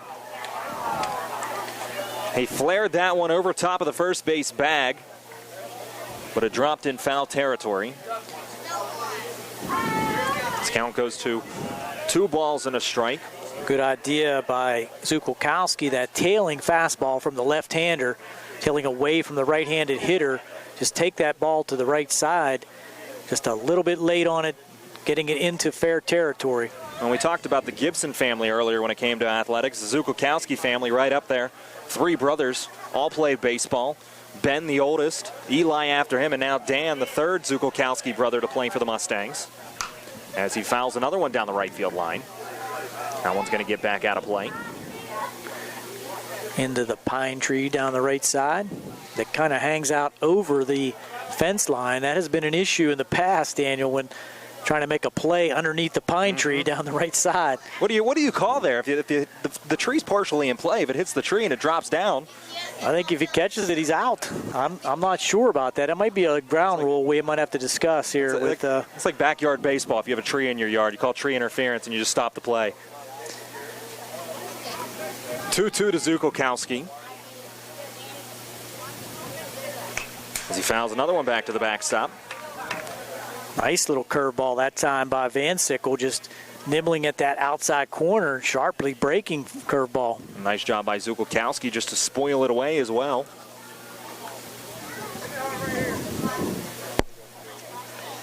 So 2 balls, 2 strikes, only 1 away for the Mustangs. The bags are full, and Van Sickle will step off the rubber. Corner still in for Uniontown on both the first and third base side, and the middle infield playing back, as now the middle infield tandem being Colby Simmons and Carter Walagora. I think that's DeRogie down at third, Pish at second, and Kopich over there at first for the Mustangs. 3 runs across for him here in the top of the 5th. Zukolkowski swung on and missed for strike 3. A nice fastball from Alan Van Sickle gets Dan Zukolkowski to strike out. And that's a big second out And this will be huge for the Red Raiders if Van Sickle can come in, face 2 batters, and strand 3 runners. Lucas Boyle, the 9th batter of the inning. Singled in the first, scored, struck out in the second, grounded to second in the 4th. Second punch out of the day for Zukolkowski's. Van Sickle's first. First pitch to Luke Boyle goes outside for ball 1. Looked like that had some knuckleball movement on it. I think I saw the seams floating in there. I don't think any of these high school kids have ever had to deal with a knuckleballer. 1-0 to Boyle. That's a nice curveball. But you're right, that looked like a curveball movement to me, but it had very little rotation on it. You could see the seams on that. Yeah. Maybe a little bit of a knuckle curve.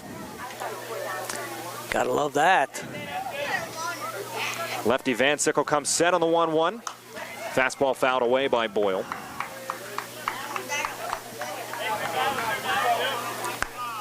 For the most part, though, the Red Raiders have done a pretty good job of limiting the offense of the Mustangs. This inning's just been a little bit of trouble, but... Yeah, really only we have 3 hits in the inning.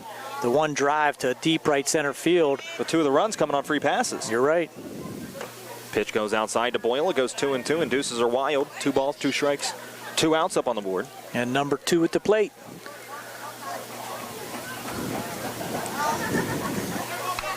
Eight hits overall for the Mustangs and 6 runs. Only 1 hit for Uniontown today, and Boyle fouls a curveball back. That one's got to catch a car somewhere.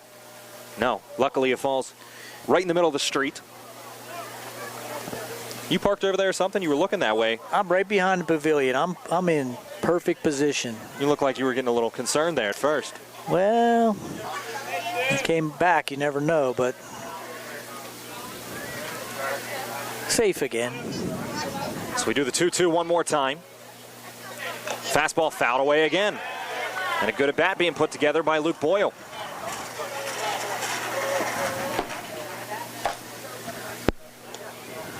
Have to turn the lights on here momentarily. The sun just about behind that left field tree line. Still got 2.5 innings to play here as well. 2-2 again from Van Sickle. And Boyle grounds this one. Over to third. DeMoss can't get a handle on it, and a run will score. Tough play going to his left, but certainly one that DeMoss will tell you he should have made. So on the air is Lucas Boyle. So the courtesy runner, DeRogie for Uhazy, comes in to score. Everybody else moves up 90 feet. And it's Kopich and Pillar, and now Boyle aboard on first. So the inning continues, almost out of it were the Red Raiders, but now they have to deal with Troy Kiefer. First pitch, curveball. That's a strike to Kiefer, but Forsyth lost the handle on him for a second. No advance, though, is not testing it. And with 2 outs was Garrett Kopich. Ball just popped right out of the mitt of Christian Forsyth with that odd spin. 0-1. And right back up the middle.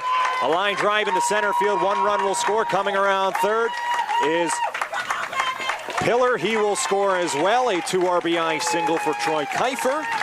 And now the Mustangs have really opened it up. It's 9-0. So when it looked like we were going to have ourselves a competitive baseball game, the Mustangs have now made it 9-0. And Uniontown will get 1 more at bat in the bottom half here, but if the Mustangs score 1 more run in the inning, that would put the 10-run rule into play. And facing Hudson Novak, who is 2 for 3 himself with an RBI. And first pitch swinging fouls this one down the third base line. So Boyle also moves up to third, and now it's runners on the corners for Hudson. Gives Kiefer a 4 for 4 evening. And Van Sickle was that close twice to getting out of the inning. Actually, just once with Boyle. He had him at 2 strikes, just couldn't finish him off. Boyle doing a great job to fight it off, but also the air from Connor DeMoss at third, keeping this inning alive. The 0-1 Forsyth set outside. The pitch goes outside, as maybe they were expecting Kiefer to run. That looked like a little bit of a pitch out. Yes, it did. So 9-0 Mustangs lead on 9 hits. No reason for Coach DeBerry to send Kiefer with the 10th run at third base. You don't want to possibly run yourself out of that, but he goes anyway. Pitch high, and now Kiefer's on the move. And he will go into second base standing. No throw from Forsythe, but if you're the Red Raiders here, you just got to focus on getting Hudson Novak out. That run really doesn't mean that much. The only one that matters is the one standing at third base when it comes to the 10-run rule. It just makes it a little bit harder to get back into the game if you bring any more across. 2-1 outside to Novak. Now Alan Van Sickle starting to struggle a little bit as Hudson's should get a good look at a pitch to drive here at 3-1. It's the fourth batter that he has shown, and Van Sickle grounds it to third. DeMoss across the infield over to Mark Fike, and that'll retire the side. But a big inning for the Mustangs. 6 runs come across for Laurel Highlands. They extend the lead to 9-0 over the Uniontown Red Raiders. We head to the bottom of the 5th. Here.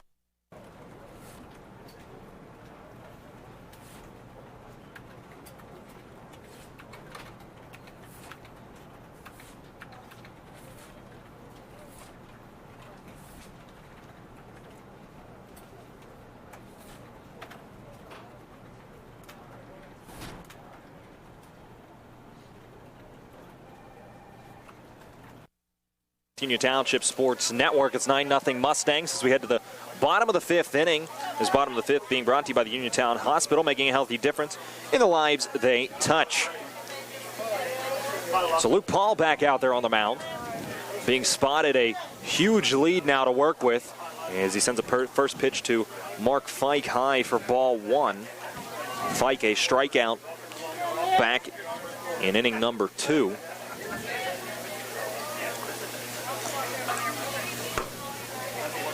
1-0 comes inside to Fike. What do you have Luke at? Just about like 47 or That's something? 48. 48 That's pitches. What I have, Matt. Yeah. But then again, this is our pitch keeping, and I left for about a half an inning. So outside it goes for strike 1 to Fike. So we're partially going off your pitch counts here, Gary, too. That should be pretty close. I'm not off maybe 1 or 2. Well, at this point, it's not going to matter for Luke Paul as he's only given up 1 hit. And Fike shoots this one out into center field. Novak started back on it. Now he comes in and makes the catch.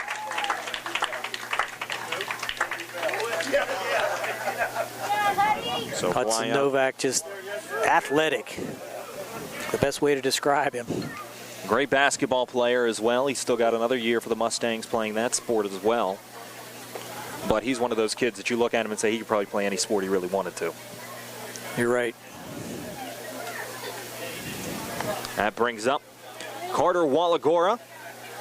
A strikeout for him in the second inning. That's first pitch. Carter looked like it was inside, but called strike 1.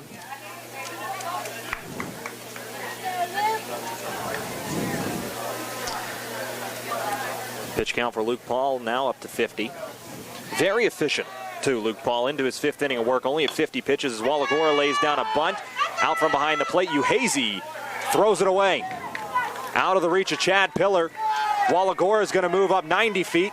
He's going to move up 180 feet as that ball went all the way out into the corner, and he'll stop at third. So an error from the catcher, Zach Uhazy, turns into essentially almost a triple for Carter Wallagora as he goes 270 feet to third base. Well, the ball was just out in front of home plate, and Uhazy did the right thing, called off Luke Paul, said, I'll take it, grabbed it barehanded, and tried to rush that throw just a little bit, threw it wide of the first baseman, Chad Pillar. And as you said, with that strong arm of Uhazy, that ball went all the way down into the right field corner. Well, he did the right thing coming out, calling off the pitcher, Paul, as the first pitch comes into Nick Gibson. As that pitch called strike 1, but came out, did everything right, got in front, gave a good angle for the first baseman, Pillar, to receive the ball, but just threw it out of his reach. The 0-1 home. And that's another strike to Gibson. As Nick now down in a hole, 0-2. Speaking of Nick Barczyk, our studio engineer today back at WMBS. Doing his normal bang-up job. The 0-2 home, and a high pitch swung on a fastball that Nick Gibson fouls into the netting. but just trying to stay alive on the 0-2. That one up above the letters, almost eye level. Just protecting with 2 strikes. Gotta give him credit for that. The 0-2, and Gibson swung on and missed, strike 3. Another strikeout for Luke Paul, and puts him up to 7 on the afternoon. And Nick, with a big opportunity to put Uniontown on the board, goes down swinging, and it brings up Kane Fry. This is a situation, Gary, where Uniontown, they really need to bring that run in from third, as Fry takes a first pitch called strike. Fry hit a long drive to deep right field that Lucas Boyle tracked down back in the 3rd inning. Best hit ball for the Red Raiders all afternoon. The 0-1 coming home from Paul, and that pitch high for ball 1. And of course, Kane Fry, a very good football player as well for the Red Raiders.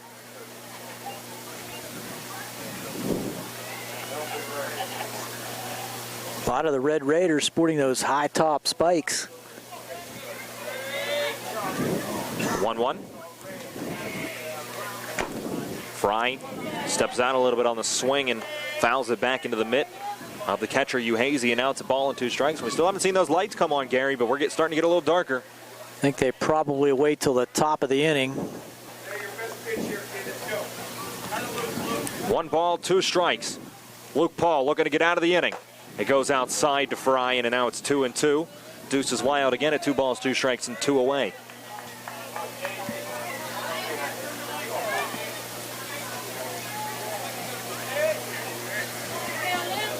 (9-0). The Mustangs lead the Uniontown Red Raiders.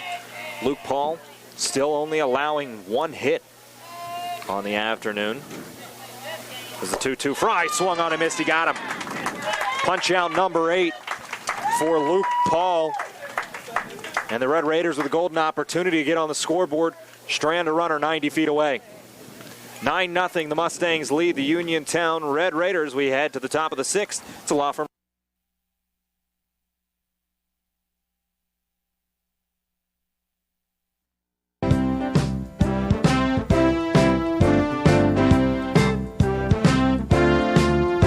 Ted Sova Body and Fender Repair, LLC, is proud to be a sponsor of the South Union Township Sports Network. They have been serving the area with quality work and integrity for more than 40 years, and they would like to again thank their past customers and look forward to serving new customers as well. Ted Sova Body and Fender Repair, LLC, works with all insurance companies and provides assistance with car rental arrangements that coordinate with the auto repair work. The rental company will meet with you at our facility to accommodate your rental needs. As a member of the DuPont Assurance of Quality program, our refinishes are guaranteed and all repairs have a lifetime warranty as long as the customer owns the vehicle. Ted Sova Body and Fender Repair, LLC, clearly recognizes and understands the current and ever-changing atmosphere that exists in today's collision repair and insurance industries. So please contact Ted Sova Body and Fender Repair, LLC, located at Atlas Road in Hopwood. That's Ted Sova Body and Fender Repair, LLC, offering complete collision service for both domestic and foreign vehicles for more than 40 years. For more information, please stop by or call us at 724-437-2351. We care about the environment. We've always been an eco-friendly facility, and we are currently going through the process of being recognized by the U.S. EPA's Design for the Environment program.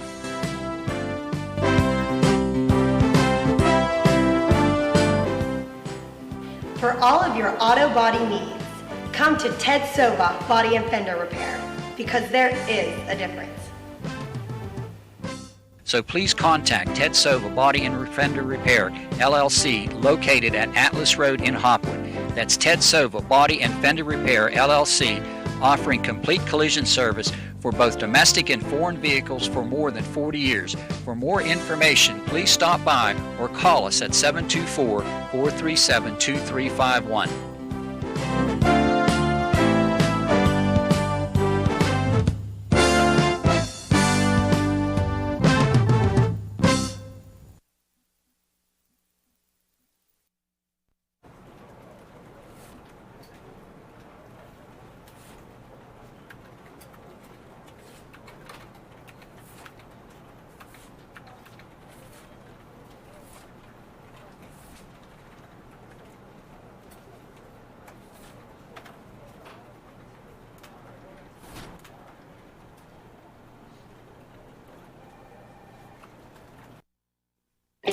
At what point did everything change?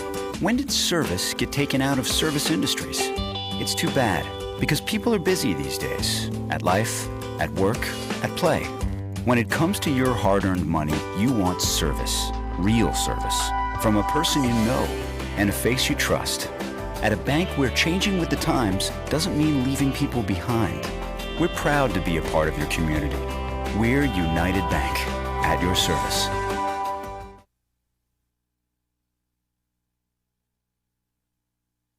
Sports Network, Laurel Highlands up 9-0 over the Uniontown Red Raiders here in high school baseball action. We head to the top of the 6th inning, and Gary Frankhauser, he has the call for this one. We'll be looking at Don Peroni, Zach Uhazy, and Rich Pish listed, but we saw Coach DeBerry talking to the umpire, now talking to the Red Raider coaches. And I figured out the change. It's actually on the Uniontown side, as out comes Connor DeMoss at third, and in goes number 18, Colton Bittner. Okay. First pitch, Van Sickle. In for a strike on that curveball. So he gets placed in there at third base, a junior for the Red Raiders.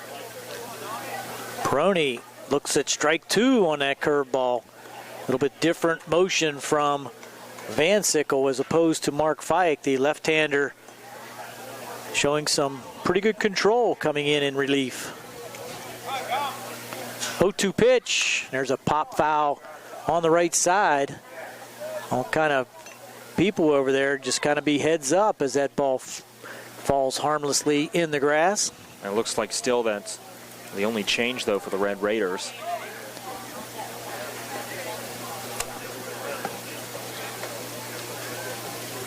(0-2) again, coming to Don Peroni. That's outside for a 1-2. As soon as that sun dips behind the trees, you can feel the change in the temperature. To keep this ball game alive now, the Red Raiders, too, need to keep the Mustangs off the board in this inning or score themselves in the bottom of the 6th. There's a high fastball, 2-2 now.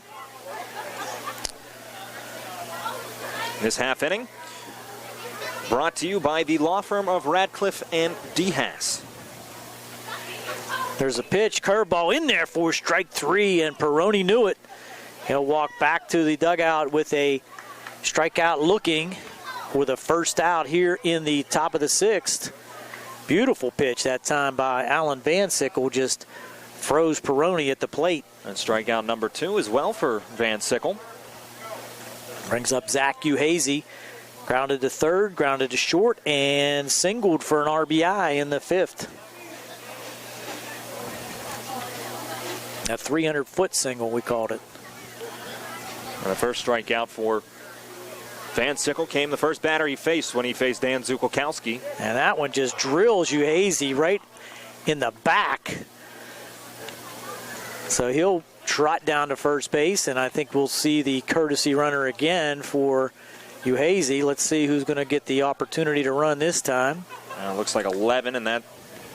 No, well, he sat back down. Uhazy's still... Nobody. They can't make up their minds. One or the other. Up now, we're going to get her back. No? No, that's Hudson Novak. Hudson, yeah, I was going to say 11's Hudson. I don't know where he's going. Looks like nobody. So Uhazy's going to stay at first base. The only players on the bench are Pierce, Gasebauer, and Derogi. Hudson trying to get in the game any way he can. So 1 out brings up I'm sorry, we have a pinch hitter. That's Jimmy Pierce stepping in to bat for Rich Pish. So that could be the issue, that Coach DeBerry maybe looking to get some at-bats for everyone on the squad. The first left-handed batter. Jimmy Pierce. Multiple sport athlete for the Mustangs. Standout quarterback. All-conference quarterback for the Mustangs. Headed to California University of Pennsylvania to continue that football career. Outstanding wrestler. And now seeing some action on the diamond with 1 out. Uhazy over there at first.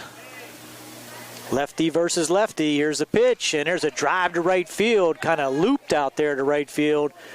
Right at the right fielder, playing perfectly out there was Nick Gibson for the second out of the inning. Now a nice inning being put together so far by Van Sickle. Limiting the pitches, and also Nobody really putting a hard hit on the ball. Uhazy still at first as Garrett Kopich will get an opportunity. He's just 0 for 1. That ball's in the dirt for ball 1. Walked into first. Grounded back to Mark Fike in the third and walked in the fifth. Came around to score the ninth run for the Mustangs. Here's the 1-0 pitch from the stretch. That one's outside also. Off speed by Van Sickle. 2-0.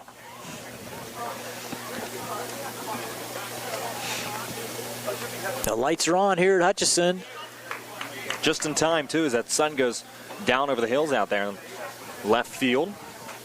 Here's the 2-0 pitch. That's a strike on the inside corner called.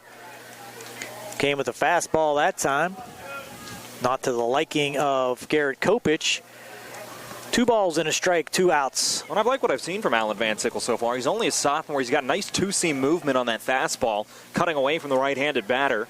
There's a grounder to second base. Big hop. Flip over to Simmons from the second baseman, Walagura, for the third out of the inning. So no damage. Good pitching inning for Alan Van Sickle. The Mustangs do not score in the top of the 6th. We'll go to the bottom of the 6th. Still 9-0 Laurel Highlands here on the South Union Township Sports Network. Centers for Rehab Services, CRS, a part of UPMC and the Center for Sports Medicine, is a proud sponsor of the South Union Township Sports Network and its coverage of area youth sports. Make Centers for Rehab Services your choice for all of your physical and occupational therapy needs. CRS, located at 160 Wayland Smith Drive, provides physical therapy, occupational therapy, work injury programs, and hand therapy. Valuing patient satisfaction is one of their highest priorities. Centers for Rehab Services offers a patient-centered environment where each patient has an individualized treatment plan developed for their specific needs. They are experts in helping you recover from injuries, increase strength, and build endurance. CRS professionals have become highly skilled through a strong commitment to continuing education and advanced certifications to ensure the most cutting-edge and cost-effective treatment for their patients. Jim Burns, a lifetime Uniontown area resident, is a licensed physical therapist and facility director of the Uniontown location, as well as a field faculty instructor for Duquesne University and for the University of Pittsburgh School of Physical Therapy. He invites you to stop by his state-of-the-art location and discuss your rehabilitation needs. Center for Rehab Services is participating with most insurance plans, including all Highmark products, UPMC Health Plan, and Medicare. Available 5 days a week and offering extended hours for patient convenience. Patients are seen within 24 to 48 hours and walk-ins are always welcome. Patients may also be seen through direct access, which does not require a physician's prescription. CRS worked with physicians and other healthcare providers to help you find relief, live your life again, and get you back into the game. For more information, call CRS at 724-437-7500. Where you treat for physical therapy is always your choice, so ask for Centers for Rehab Services. It's your health, it's your choice.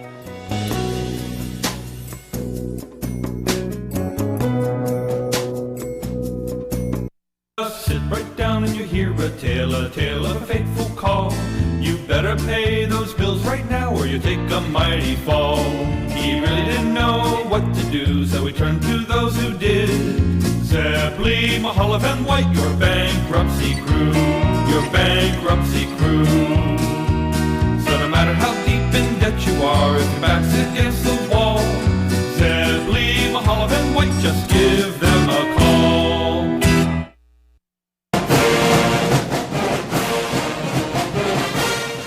Good luck to the Mustangs from the South Union Township Supervisors, Rick Vernon, Jason Scott, and Robert Schiffbar.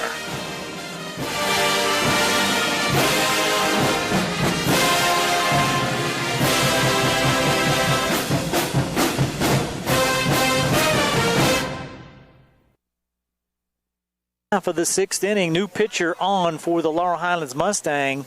Junior Adam DeRogie will get an opportunity now to Make that Austin DeRogie. I'm sorry. Yeah, Austin DeRogie. He has an older brother, Adam. Yeah, he did. That's why I said that. So Austin DeRogie on for the Mustangs, and Luke Paul, 2 impressive outings back-to-back.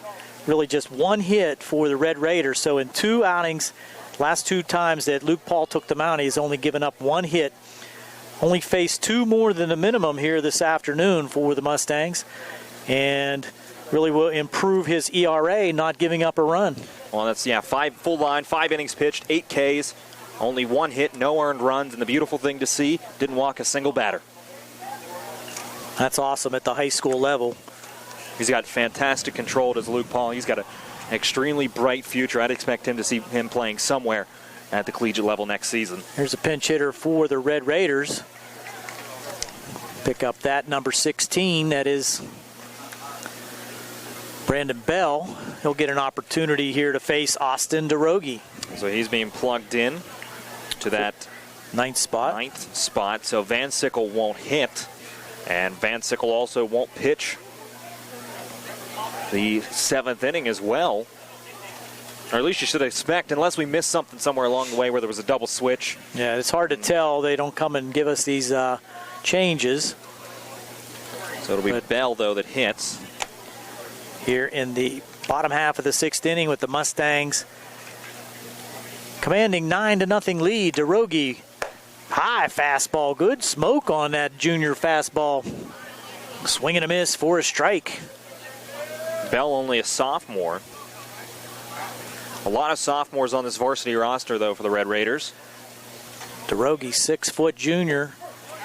That one's down at the knees, so works up top for the first strike, down at the knees for the second strike, 0-2. And also for Luke Paul, the other nice thing to see, only 59 pitches, extremely efficient through those 5 innings. I think we have a substitute out there at second base, too.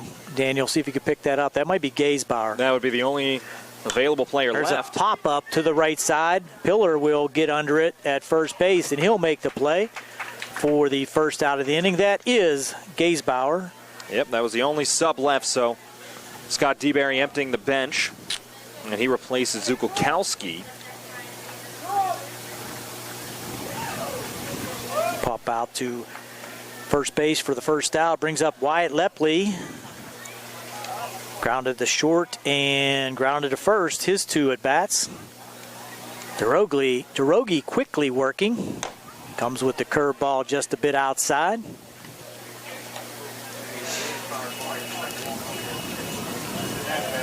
It's something you don't see very often. Completely skipping freshman baseball, Wyatt Lepley. So Coach Ken Musco has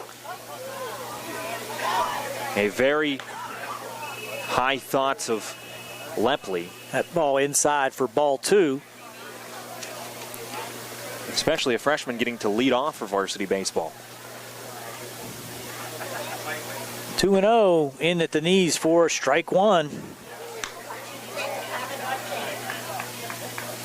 A lot of good experience gained by Wyatt Lepley here. As you said, leading off a lot of at-bats. And really putting the ball in play, batting .333. That's on the outside corner for strike 2. On the one thing that Scott DeBerry also mentioned to me is the fact that he wanted to get some other arms in. I talked about the arms with him earlier today, and he said he's only used those 4 arms, but he had other guys he wanted to throw, just hasn't gotten a chance to do so yet. Well, now's the time for DeRogie. DeRogie brings that curveball, swing and a miss, strike 3. So Austin DeRogie, impressive so far, just facing the first 2 batters. We pop up to first and a strikeout. Brings up Colby Simmons. This half inning being brought to you by Ted Sova & Son Auto Repair on the Atlas Road in Hopwood. Fastball on the outside corner this time for strike 1. I'm surprised some people out here with the foul balls we've haven't had to go see Ted Sova yet. I'll bet they have in the past. Not today, at least. Here's a curveball just inside. That's a sinking curveball. Could be an effective pitch for anyone at the high school level. Good velocity. 1-1. DeRogie 2, Simmons. Fastball ripped into left center field. So Colby Simmons strokes it into left field, picked up by the fence out there in left field, and in for the stand-up double is Colby Simmons, his second double of the afternoon, and Pish had a long way to go to get that one out there in left field, or I'm not sure if that's still Pish out Boyle. there or not. Is that Boyle? Luke Boyle. Luke Boyle moved over to left field, and Jimmy Pierce. Jimmy Pierce is out there in right field. So well hit ball that time by Colby Simmons. He'll improve his 400 average, going 2 for 3. Gives an opportunity for another pinch hitter. Let's pick that up, number 18 for the Red Raiders.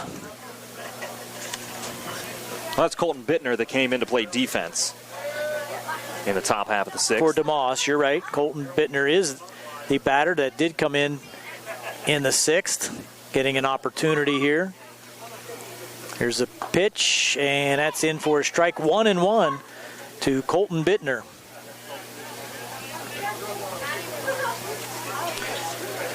So you like to see the coaches getting all the players an opportunity here in the crosstown rivalry, Uniontown and LH. 1-1 pitch, runner on at second.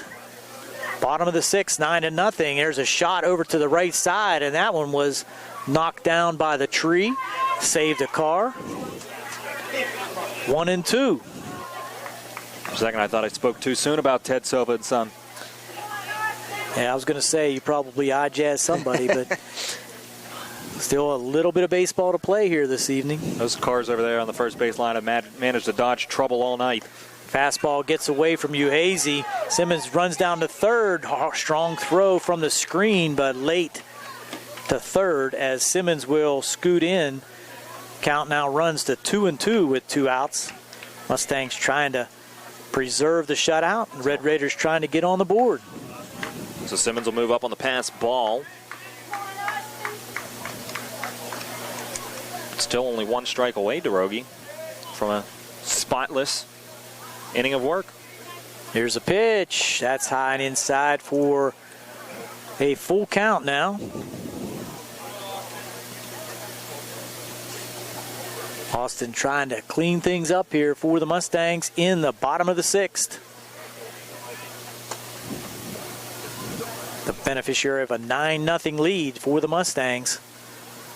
3-2 pitch, swing and a miss, strike 3 on the hard, high fastball.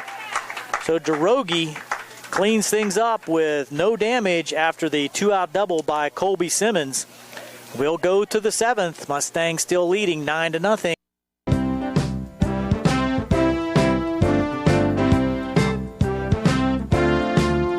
Ted Sova Body and Fender Repair, LLC, is proud to be a sponsor of the South Union Township Sports Network.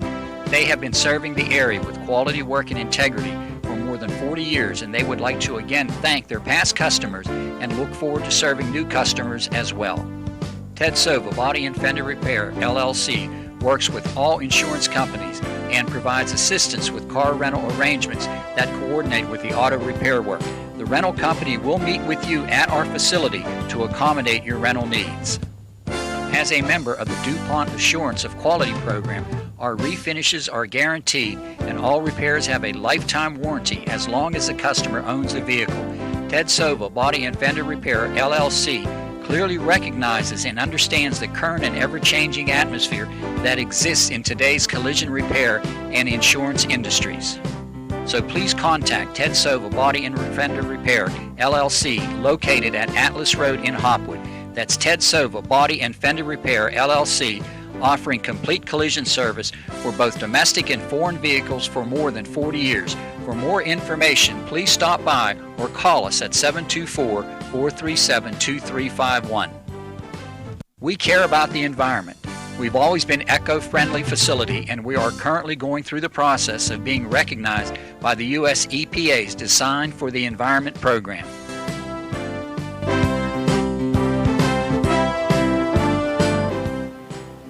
For all of your auto body needs, come to Ted Sova Body and Fender Repair, because there is a difference. So please contact Ted Sova Body and Fender Repair, LLC, located at Atlas Road in Hopwood.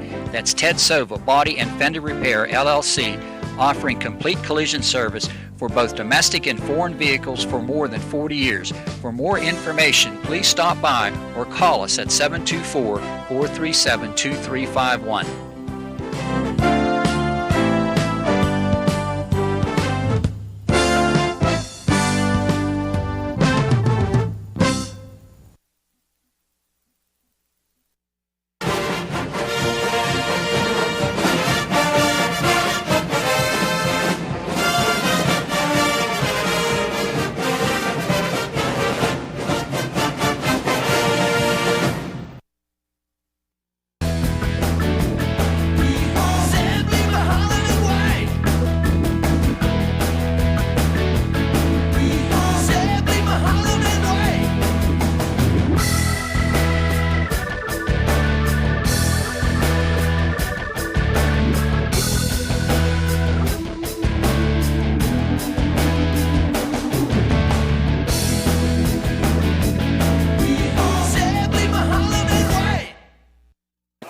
Top of inning number 7. The nice thing we are going to see, Gary, we get a full game in. No early exit for a run rule. As the Red Raiders will still get it batted in the bottom half of the 7th, regardless of what happens in the top. And a new pitcher once again, this time Aaron Skinner stepping into the mound for the Red Raiders. Got all kind of changes for the Red Raiders. Skinner, just a junior lefty. Coming in to catch, looks like Workman. So Chad Workman, also a junior. He'll do the catching for the Red Raiders now. I think out there at second base. We'll have to get a bunch of different numbers. Fike still at first. First pitch coming in from Skinner. A bit too tight. And stepping to the plate is Chad Pillar. Pillar an 0 for 3 day. So that make it an 0 for 2 day. As he did walk and score in the 5th inning, as that's a strike on the outside corner. We'll have to get some other numbers and see if we can get some of those defensive replacements. Looks like we have a new right fielder as well.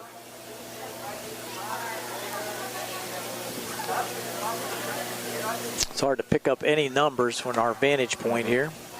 Next pitch inside for a ball. Looks like Nathan Andrews out in right field, the junior for the Red Raiders. Number 2 stepping out there. And that might be, I can't tell, it might be Trenton Uphold that stepped into second base. So we might have a new left fielder as well. Outside, the pitch goes to Pillar. It's 3-1.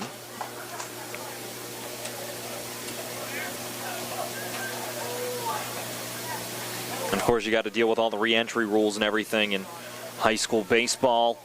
I think that is Uphold that came into second, it looks like, and it looks like Brandon Bell might be in left field. That pitch a strike across to Pillar. It's 3-2. That would be my guess. I think you're exactly right. So I think we got Uphold at second, Brandon Bell out in left, and also out in right field now then Nathan Andrews. That should be the gist of the substitutions for Uniontown. Payoff pitch. Skinner got him looking.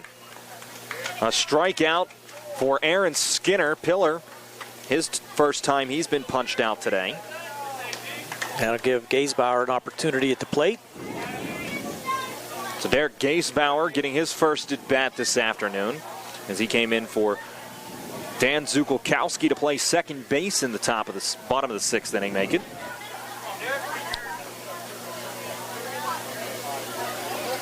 First pitch coming from Aaron Skinner. Curveball, sweeping curveball over the top, and it's high for ball 1.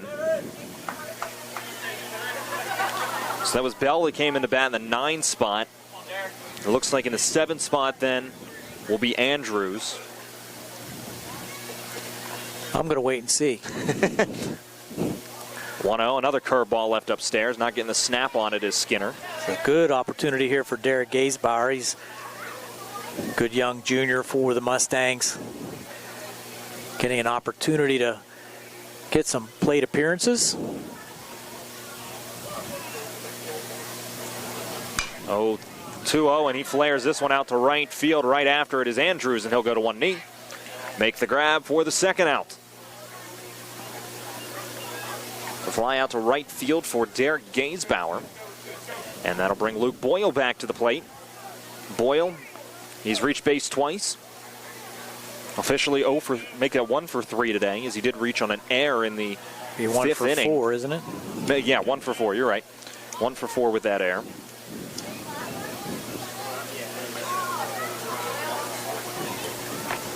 First pitch to Boyle, curveball outside corner for strike 1. These Red Raider pitchers got the off-speed curve all the way through the game. Mark Fike did it, Van Sickle did it, and now Skinner. Boyle scored 1 run today in the first inning, part of that 3-run first for the Mustangs.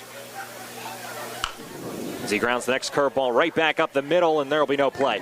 Seeing eye single for Lucas Boyle, and he'll be happy to get that at bat here in the 7th inning to preserve another hit to make him 2 for 5. Batting .467 coming in will not hurt that average. No, 400 day for him. Won't hurt you really whatsoever. So that brings up Troy Kiefer. Kiefer's got 3 hits, though, on the day. They get 4 hits. 4. He's 4 for 4. The only blemish being that turnaround first base in the 2nd inning that resulted in the 3rd out of the inning, but got credit for the single. All 4 of his hits singles. And time called by Kiefer. So he'll improve his average from .429. That's got to put him close right back to the 500 mark almost.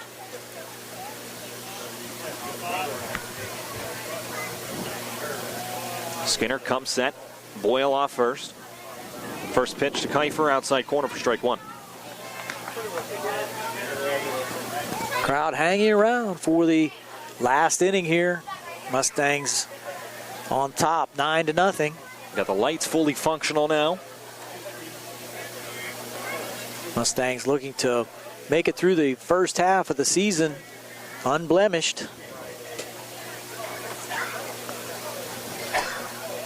Kiefer tried to call timeout, was not granted by the umpire. Now the pitch will go outside anyway to make it 1-1. Skinner deliberate at the mound, taking a lot of time looking at that first base. Got a timeout now, maybe checking on the signals, a little confusion. Well, it's nice the to see, though, youngsters coming in. That's good to see, though. If you're not on the same page, go out and talk to your pitcher. As Chad Workman will go out and talk to Aaron Skinner.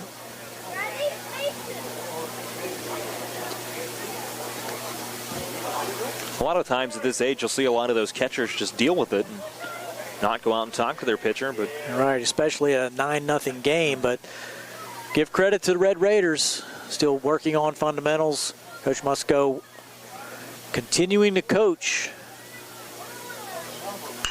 1-1 pitch sent out to right center field by Kiefer. Going after it, Kane Fry. He won't get there. That's going to be a double at least for Troy Kiefer. Going around third and looking to score is Boyle. And he'll be in as the throw just a bit off the plate. The tag applied by Workman, but he didn't have the baseball. Awkward slide there by Lucas Boyle, and he's kind of limping as he goes back to the dugout. So sending him around third was Coach DeBerry, and that'll be a 5 for 5 evening for Troy Kiefer. 5 for 5. 3 RBIs. That'll do any day. Hudson Novak getting another opportunity. He's 2 for 4. He's got an RBI as well back in the first inning.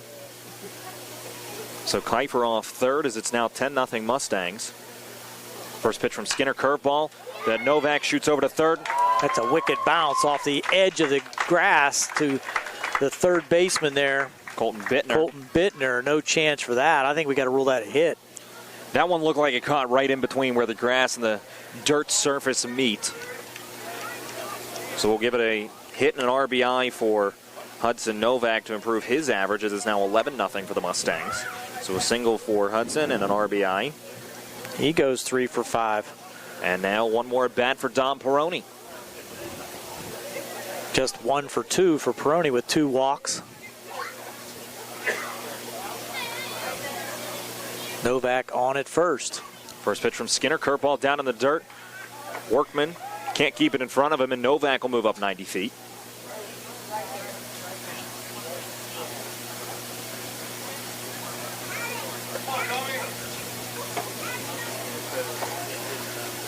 Skinner trying to clean things up here. 11-0 now. Mustangs well out in front. But doing something that some teams have had trouble with this year. The Mustangs have just been putting up crooked numbers here tonight, but 4 scoreless innings for Laurel Highlands. It's been a lot of innings with the Mustangs putting up runs so far this year, as this one shot over to third there for it. Bittner, and he'll throw on to Fike at first to retire the side. So 5-3 goes the putout. The Mustangs strike for 2 more. They make it 11-0. We head to the bottom of the 7th inning. One more half inning to play here on 5. At what point did everything change? When did service get taken out of service industries? It's too bad, because people are busy these days. At life, at work, at play. When it comes to your hard-earned money, you want service. Real service. From a person you know and a face you trust. At a bank where changing with the times doesn't mean leaving people behind. We're proud to be a part of your community. We're United Bank, at your service.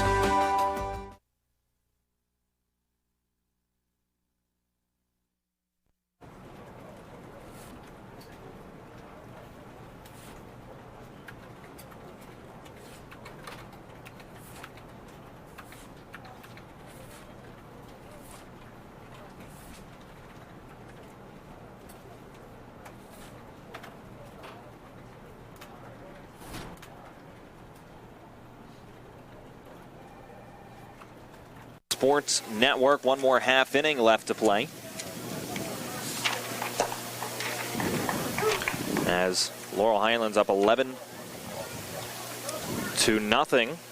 against the Uniontown Red Raiders. This final half inning being brought to you by Republic Food Enterprises and the Fayette County Community Action Agency.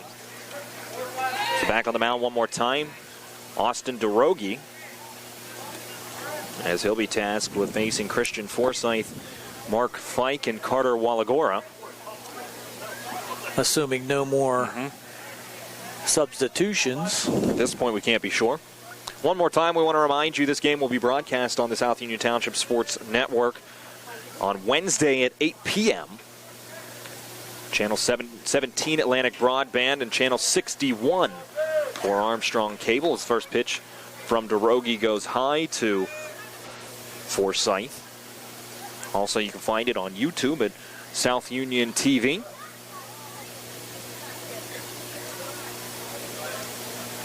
(1-0). That one's left high as well to Forsyth.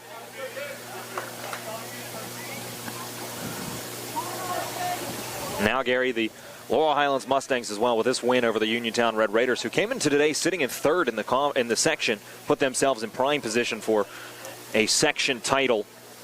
As this one comes inside, almost clipping Forsyth, it'll be 3-0.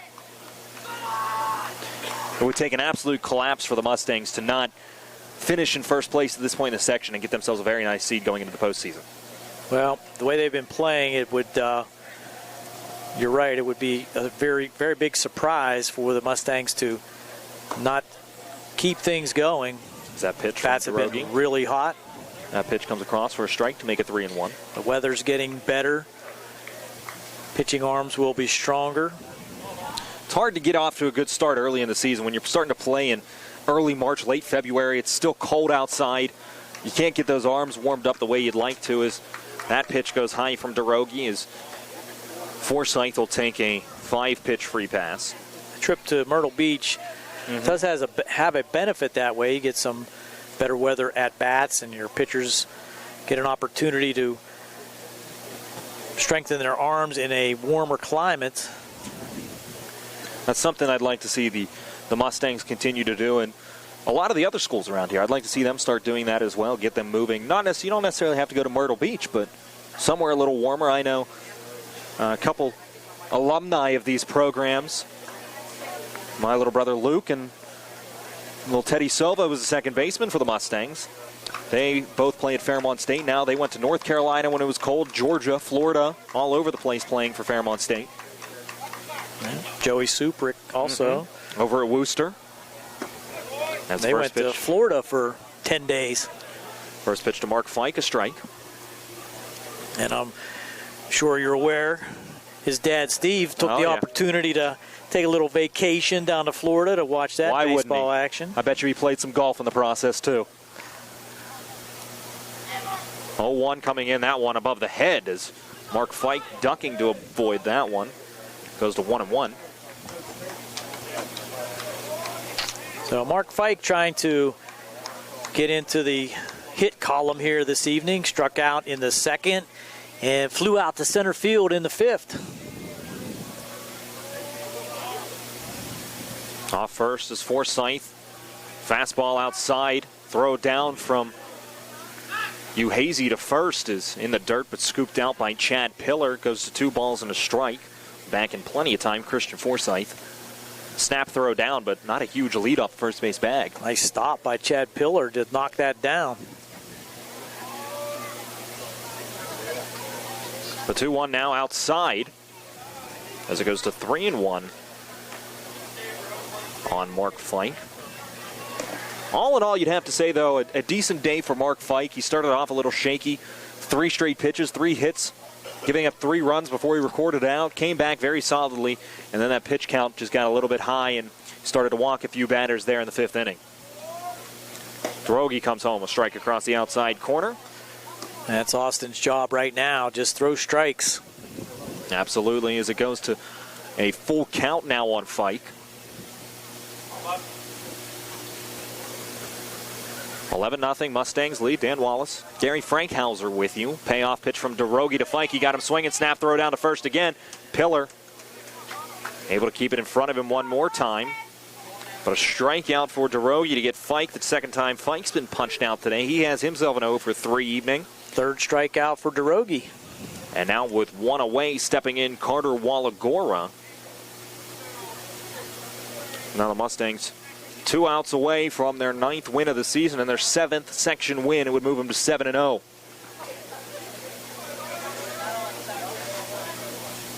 First pitch to Wallagora. Big hack at it. Good fastball. Good velocity on that fastball by Drogi. Well, Carter was taking all or nothing on that swing. He was looking to put that one somewhere into the soccer field down behind the right field fence.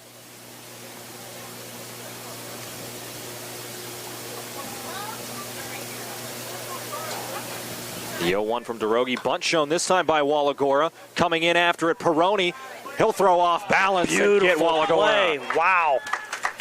Strong play there by Don Peroni. Luckily, he was playing up on the grass, or right in back of the grass. You have to do that here at the Hutchinson Field to avoid those hard bounces off the grass. And that ball just bunted a little bit too hard by Wallagora. But a beautiful running play there by Don Peroni. Strong throw over to Pillar for the second out. So now Nick Gibson will hit, so he was still out on the field somewhere in the top of the 7th. We just didn't see his number. But now 2 away, and Gibson, he has himself so far an 0 for 2 day. He could be the final batter that Drogi faces. First pitch to Nick. Beautiful fastball for called strike 1. That was a pitch right there. If you're Nick Gibson, you want to have back. He could have taken a big cut at that one. But right across the heart of a plate, a fastball. Forsyth, he moved up 90 feet to second. 0-1. Gibson fouls the next pitch away, and now the Red Raiders down to their final strike. Kane Fry stands on deck if he gets his opportunity. Well, if you're Coach DeBerry, you have to be happy with the performance here of Austin Drogi, giving you another option on the mound. Which looks like just solid arm after solid arm for Scott DeBerry. The 0-2. He got him swinging. Down goes Nick Gibson. And that'll do it. Laurel Highlands Mustangs, a big win over the crosstown rival Uniontown Red Raiders in their first matchup of the season. They win it 11-0. Austin Drogi finishing things off for Laurel Highlands. We'll take one quick break, and we'll be right back with the final totals. Teachers calling you day and night? Your debt overwhelms you? Although you may feel that you're in a hopeless situation, Zebulon Mahalev and White can help. We're a full-service local bankruptcy firm that knows what a difficult time this is and what to do to help you get a fresh start. Call Zebulon Mahalev and White today for a free consultation. your hometown bankruptcy firm. Call us today. Don't borrow more money until you talk to Zebley, Mahaloff, and White.